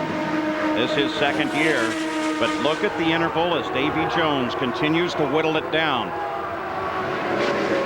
Update on Zampedri and his fuel, Gary? Well, yeah, a radio conversation monitored between the crew and the driver. They're urging him, if he can, to stay in the draft, which tells me they're very concerned about whether or not he can go to the 200-lap mark. Well, you know, these cars have already done, Gary and everybody, have done 40 laps before most of them. They're all the same engine, so theoretically, they should make it all right. What you're looking at here, there is Hearn as he is trying to chase down Guerrero. It's a battle for fourth place now, and Hearn's beginning to reel him in. And the last lap, the TMA8 engine treatment update, 219 miles an hour for Richie Hearn. But the lap before that, he had actually run 226. All the first 5 guys are running about the same laps. A lot of it depends on how they are in traffic. And one thing you said, Bobby, that's true is that, of course, all these guys got pretty much about the same engines and the same consumption. So if one of them's going to have to stop, more than likely the other ones are too. At the front, Zampedri is being closed by Jones, now down to 6/10. Jones continues to whittle away while Hearn works on Guerrero.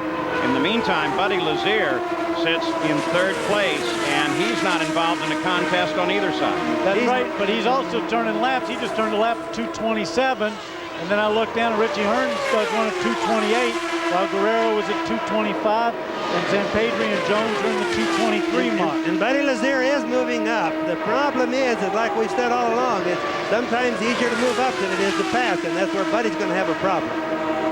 Just crossing the 180th lap, heading for lap 181. I think all these pit stops, if everybody notices how touchy it gets on fuel consumption and everything, all has to do with teamwork. We always talk about it, but that starts showing you how important. For example, in Lazier's deal, he should easily be leading the race. The problem was that Lee Kuzman brought him in too late. The old rule, Danny, like I said, first in, first out. Those guys should know that because they've been going at it a lot of years.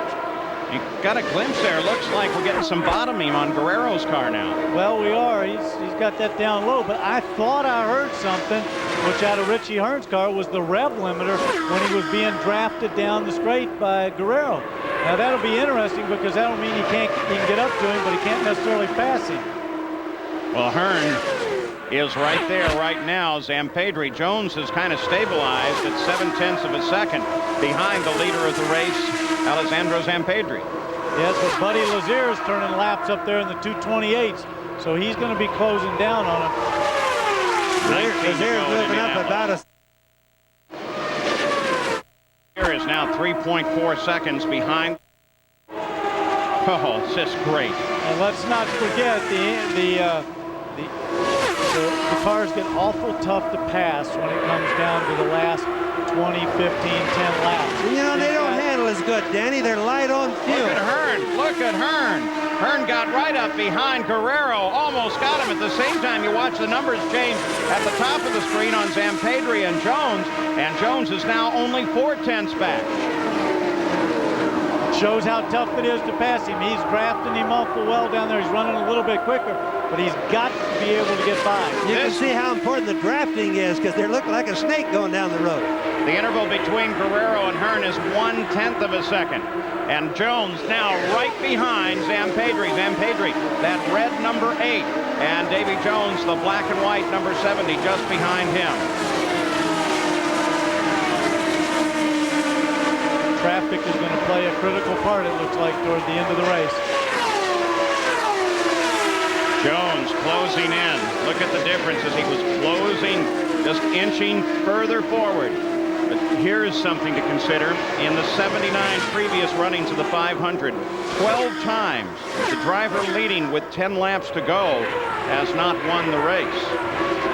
An additional 12 leading at lap 180 have also not won at the 500. And if fuel is going to affect any of them, it could be just most all of them, Paul. Oh, and it looks like Richie Hearn passed Guerrero. He got him and got him big time. Look at that. We didn't see the pass, but boy, he's moved right out in front of him. So Hearn moves into 4th place. It's Zampedri, Jones, Lazier, Hearn, and Guerrero. 5 cars on the lead lap. There is Richie Hearn. What a nice, smooth day he's had. Formula Atlantic champion, comes out of a road racing background, but has found his way around Indianapolis. Davy Jones doesn't seem to be pressing it with them Patriot. He just seems to be following, using a good draft. My idea there is that they're a little short on fuel. He's trying to conserve some. Gallus is going to give him the go-ahead later on and see if he can pass. And here is the fight for the lead as they close down on the green and white car of Eliseo Salazar. That red car, of course, is Zampedri. And Jones is chasing. Dropped back a little bit in the past couple of laps. That's through traffic. Could be through traffic. But you know what? We also heard from Zampedri that they said stay in the draft as much as possible. Maybe that's what Davy's doing, is just sitting back there for a little bit longer to conserve a little bit more fuel. Salazar just ahead. Zampedri and Jones, the battle for the lead. Now back down under half a second.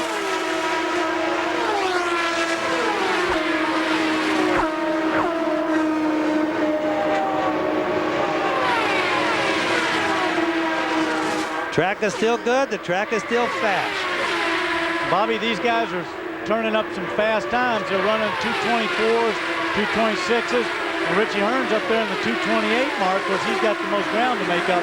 But they're driving quick. And they're real light on fuel. And that really makes the cars hard to handle at the latter part of the race when the track is a little bit slippery. But I still think they're going to be very close on fuel. What about it, Jackaroo? Well, we're just going to ask Rick Gallus real quick. What do you think? It's going to be real tough. We're going to need some help.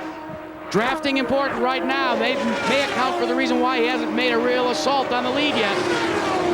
I got a feeling that the help that he was talking about was maybe more of a yellow. And the problem is you can't back off. You got to run these speeds. They're running not necessarily wide open, but they're running pretty fast. How about down to you, Gary? Well, Danny, one of the advantages of having 7 cars in this race for Team Scandia is that hopefully when you need to conserve fuel, you can draft with one of your teammates. That's exactly what they're trying to arrange right now for Alessandro Zampedri. They're trying to get Eliseo Salazar, who is down a lap, to slow down a little bit so that Zampedri can draft. They say the fuel situation is still touch and go for the race leader.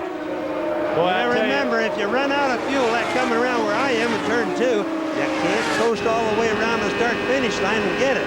So it really could cost a race. And Bobby, I think we're talking about this draft, and I mean, it might save you a little fuel, but I don't think it's going to save you that much. And I sure hate getting in a situation with trying to stage a draft with my teammate. I don't think that'd be good either, Danny. I agree with you totally. You know, winning is so important here. You can understand why these guys have to play it close. You know, you sometimes have to take a gamble. That's sometimes. All the time you gamble at Indy. Whoa, and he's running up high there. Zampedri ran up high. And look at Davey. At Davey Jones says maybe that's the fuel story there as Jones comes to the front. There seems to be no reason why Zampedri moved out. First, I thought maybe he ran out of fuel, took a little bit of air there, but they won't regain the fuel pressure that quick. So he's got a handling problem, Bobby. He's running up high in the groove, and Buddy Lazier is right behind him. So Jones takes the lead. Buddy Lazier now closes on Zampedri, and no real indication, though Danny suggests it's handling. And look at Lazier. Boy, there's an interesting move. He comes to the outside. What a pass. What a pass on the outside. 10 laps to go at Indianapolis. Leader change.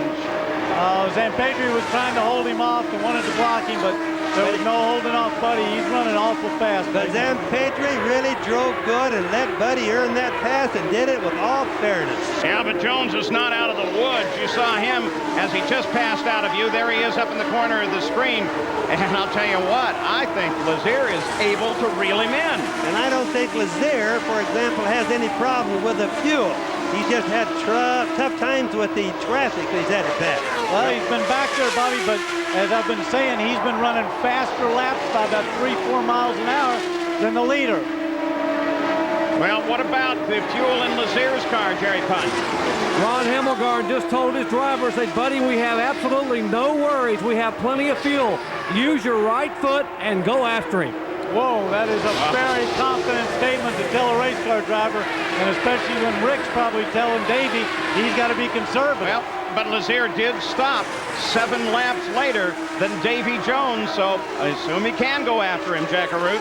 Danny Sullivan, you're leading the Indy 500, and you get this report from your car and it go to full lean. What does it mean? That means you're going to not make it to the end. He wants you to conserve some fuel, and you got to lean it down. That's not the signal you wanted to get when you got Buddy Lazier all over you, right behind you. And that's what Rick Gallis just radioed. Here comes Lazier. Lazier charging on Jones.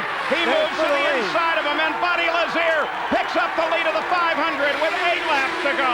You can see how important it is. There is nothing like the excitement you get at the end of the Indy race. There's Buddy Lazier's girlfriend, as Buddy Lazier picks up the lead of the race. Unbelievable. They tell Jones to lean it back, or he's not going to make the finish. Can you imagine what it had to feel like? I can't reach down and flick that switch to lean. That means he's got to do that, Paul, plus he's got to run the high gear ratio, the overdrive. Davey Jones' wife. Look at the tension. Concern. We always have excitement like that at the end. Buddy Lazier, 7 laps to go. And you know what? And I'll tell you what, Buddy Another Lazier engine just flew over here in turn 2. One of the Buicks just ventilated right here going by me. Yeah, but I'll tell you what, Buddy Lazier just turned a lap of 2:32.9. He's obviously using that right foot.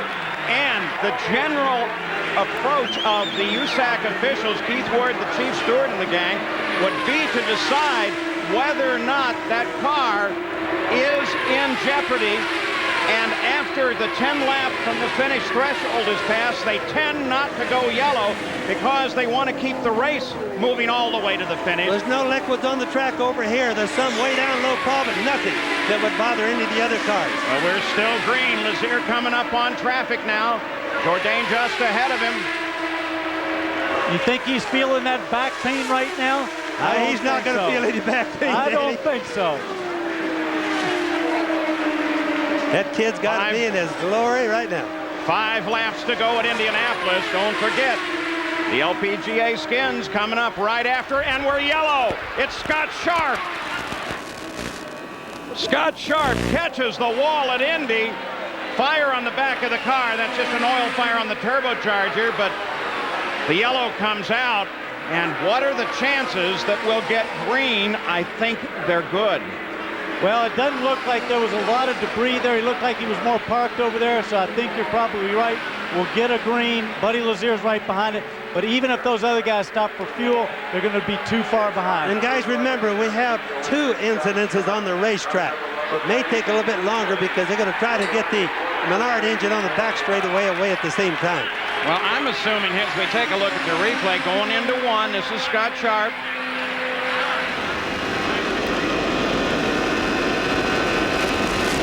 Boy, it just looks like he lost it there. So maybe, Bobby, right there in front of you, is it maybe slick from the engine earlier? I don't see any signs of it whatsoever, Paul. I see no problems down here, and none of the other cars have been moving around in my section. Buddy Lazier, hand up in the air, exercising his fingers. He's been gripping that wheel solidly.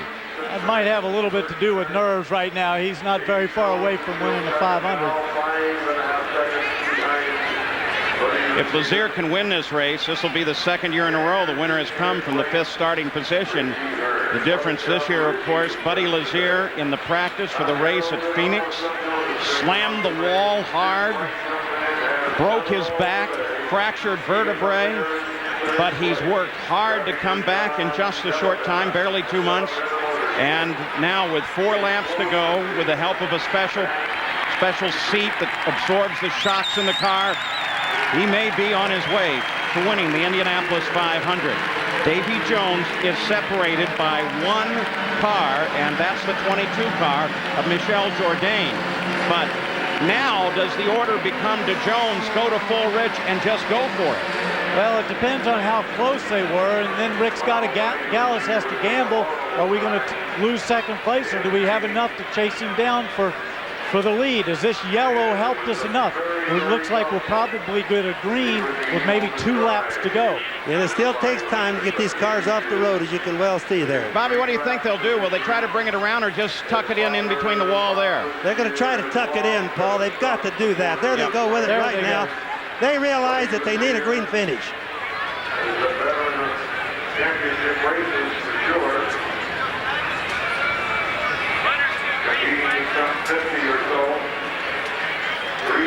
We could get the green flag shortly. 1 or 2 laps to the finish. You know, Paul, my senses tell me if there's any way that they can do it, they'll always try to finish this race under the green. Buddy Lazier is exercising. He's trying to get blood circulation doing. He's been doing this all day, and especially down in our end down here. And Bobby, I think it probably has a little bit to do with nerves too. I mean, don't forget, he's got a yellow. He's going to go green with 2 laps. He's running fast, and he's that close to not only winning his first IndyCar race, but an Indianapolis 500. Gary Gerald, what can they do with Davy Jones? Well, that's what we're about to find out. Rick Gallus, it looks like you may get 1 green lap. Is there anything you can do with Davy Jones to still win this thing? Well, I'm just going to tell him to go for it. If he runs out of gas, Jerry, then, Gary, I mean, we just did the best we could. We didn't come here to finish anything but first, and he's done a great job today, and we gambled, and we may win, we may lose. Let's find out. Right, the nerves on the ragged edge, Jerry. 19 years, Ron Himmelgarn, you've been coming here. You're 3 laps away. What does this mean to you? It's just a thrill. You know, after all these years and all the support I've had from my sponsors, especially Delta Faucet, the crew's been with me a long time.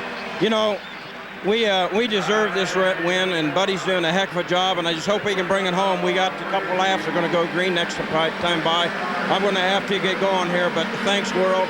This shows that where the stars are and where the cars are right here in Indianapolis, where they belong, and they will stay here year after year. And thanks, everybody, for attending. Ron Himmelgarn, guys. All right. So Davy Jones going to have to try and make it. Davy Jones has lagged back a little bit. We expect the green flag next time by. Is Davy looking for a run on the leader? I think he's got to be. He's got to be. So when he comes around, it's only going to be when he comes around, troops, it's only going to be 1 lap to go. So it's really, really, really going to be. You can't miss a shift. You can't jump the pace car like Scott Goodyear did last year. There's really a lot of thinking got to go in with Buddy right now. And so much that can go wrong. Dwayne Sweeney, 17th year as a starter here at Indianapolis. This will be his last checkered flag. Pace car moves away. 1 car separating Lazier from Davy Jones, second place. Richie Hearn is in third, but he's back in that order. So now the pace begins to pick up. Jones will be looking for an ability to move on it. And Denny's saying, come on, go now, go now, go now. Lazier being careful, comes back to the green flag. Green and white at the same time. 1 lap to go. 2.5 miles, and the idiot running to the Indy 500. Buddy Lazier screams down toward turn 1. Jones doesn't seem like he can make a move on him.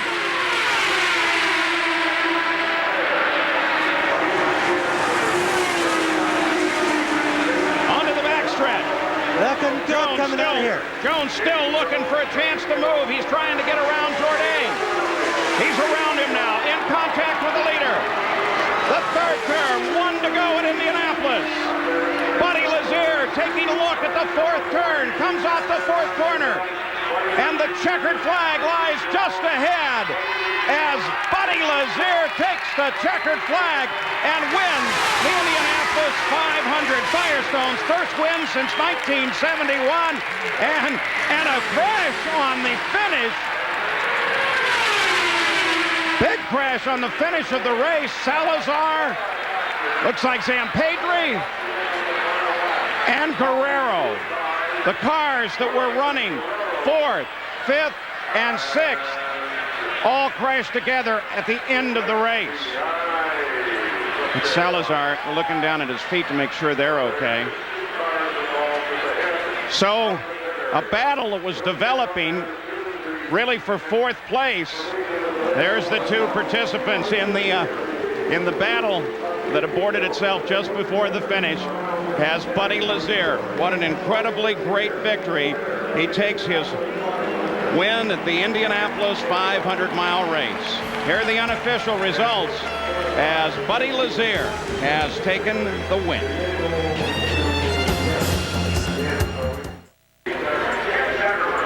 Here in Victory Lane, the hallowed grounds of the Indianapolis Motor Speedway, Buddy Lazier, racked with pain, trying to lift himself right out of the car, getting the congratulations of his crew. Remember, his back looked like a hard-boiled egg smashed on the ground, so many fragments after the terrible crash at Phoenix. But his father came up and was the first to congratulate him. Another second-generation driver. His father qualified here at the Indianapolis Motor Speedway, but now his son has found his way to winning the 80th running of the Indy 500. It's a slow process for Buddy Lazier, and I think we might literally have our first interview with the driver still sitting in the car because it is indeed so painful. Buddy, finally, a win in the Indianapolis 500. When did you begin to dream about this? Before I can remember. It's just, right now, it still feels like a dream. It feels like I'm going to wake up and I need to go to the racetrack to get ready to race. Well, let's conclude the rest of the dream with the ceremonial crowning of you. As you stand up, you can see the pain, but this is happy pain as the Borg Warner Trophy has been placed behind Buddy Lazier, and now the winner's wreath. Young man, you join an elite group now as a winner of the Indianapolis 500. I'm sorry? Welcome to the Indy 500 winner's circle. So it's awesome. Awesome. Is it sunk in yet? You're awfully low-key right now. One would think you'd be really genuinely excited, and you're just kind of standing here with a big smile. No, it hasn't sunk in. It's not going to sink in for, I'm sure, a week or 2. It's unbelievable. When you came here and saw your father compete and qualify, and I know you've got the pain, so sit back down in the car. This is truly an athletic achievement, but when you saw your father qualify, did you ever think that you would actually win the race? I don't know, you dream about it and you feel like you've got some ability, but you have to have a car like these guys, Himmelgarn Racing, Delta Faucets, and Montana gave me a great race car. Well, congratulations. Celebrate now with the ceremonial swig of milk, and let's go back to the tower. His first IndyCar win, and it's the one that counts, the Indianapolis 500. But as he was crossing the finish line, taking the checkered, Roberto Guerrero lost control. Spins there, and he gets up into the Look at Zampedri. Whoa, I've never seen that red car get up like that into the fence. He's upside down still right there. Now he hits Salazar. He's still upside down, and it flips him back over. Unbelievable. Unbelievable accident right there. Another look at it. Here comes Guerrero. He loses it. He just loses it. Whoa! Whoa! Up so high over the top of the camera. And those two guys were, look at that. The force in that just took those unbelievable accidents. Now that hit on the fence by Zampedri flipping upside down was unbelievable. This is from Salazar's car. Roberto loses it down to the left. Comes across. Look at that. Salazar literally goes under it. Look him duck. Did you see him duck? Unbelievable. He ducked his head. Drives under it and then is hit from behind, but that hit puts him right side up. Let's go to Gary Gerald. Davy Jones finishing up an interview here with the Speedway Radio Network. Davy, I've got to ask you about this situation when you come so close to winning this great race. Are you bitterly disappointed, or are you satisfied with a great second place finish, the best of your career here? Well, I'm ecstatic. You know, I mean, to finish second place is just phenomenal here at Indianapolis. You know, yes, I'm disappointed because, you know, the whole Delco Electronics, Gallus High-Tech team, they did a phenomenal job all month, and we really controlled this race, and I think that it was our race. I only made one mistake. You know, I tried to get by Eliseo Salazar on the start, and he stuffed me along the wall on the pit straightaway, and it knocked the balance of the car out a little bit that we worked all race to get there for the end. So I just tried to make the most of what we had, and you know, my congratulations to Hamelgard and Buddy Lazier. Thanks, Davey. Jerry? Take a look at the aftermath behind me of that final lap crash involving three cars. Roberto Guerrero's car, what's left of it, has ended up on pit road. We have just talked to John Barnes a moment ago, and Barnes has told us that Guerrero is okay, and we have been told that Zampedri has a wrist and leg injury and will be taken to the care center. And also they say Salazar has been taken to the hospital to be checked out, but thus far we have no confirmation of any serious injuries up here as yet. Boy, that's terrific news. Now, as the celebration goes on in the victory lane here at Indianapolis in front of the Master Control Tower, should there be any change in any of those reports that we've given you on Salazar or Guerrero or Zampedri, we will come back and give you an update on that during the skins. Now here's the TM8 engine treatment race summary at the conclusion of the race. Buddy Lazier takes his first win at 147 miles an hour. Not nearly a record. That still belongs to Ari. 5 different leaders, 15 different changes, 10 caution periods, and that's not near a record either, but it sure contributed to the running of the race. And at the finish we had 13 cars still running in competition, and the final results, of course, they are unofficial.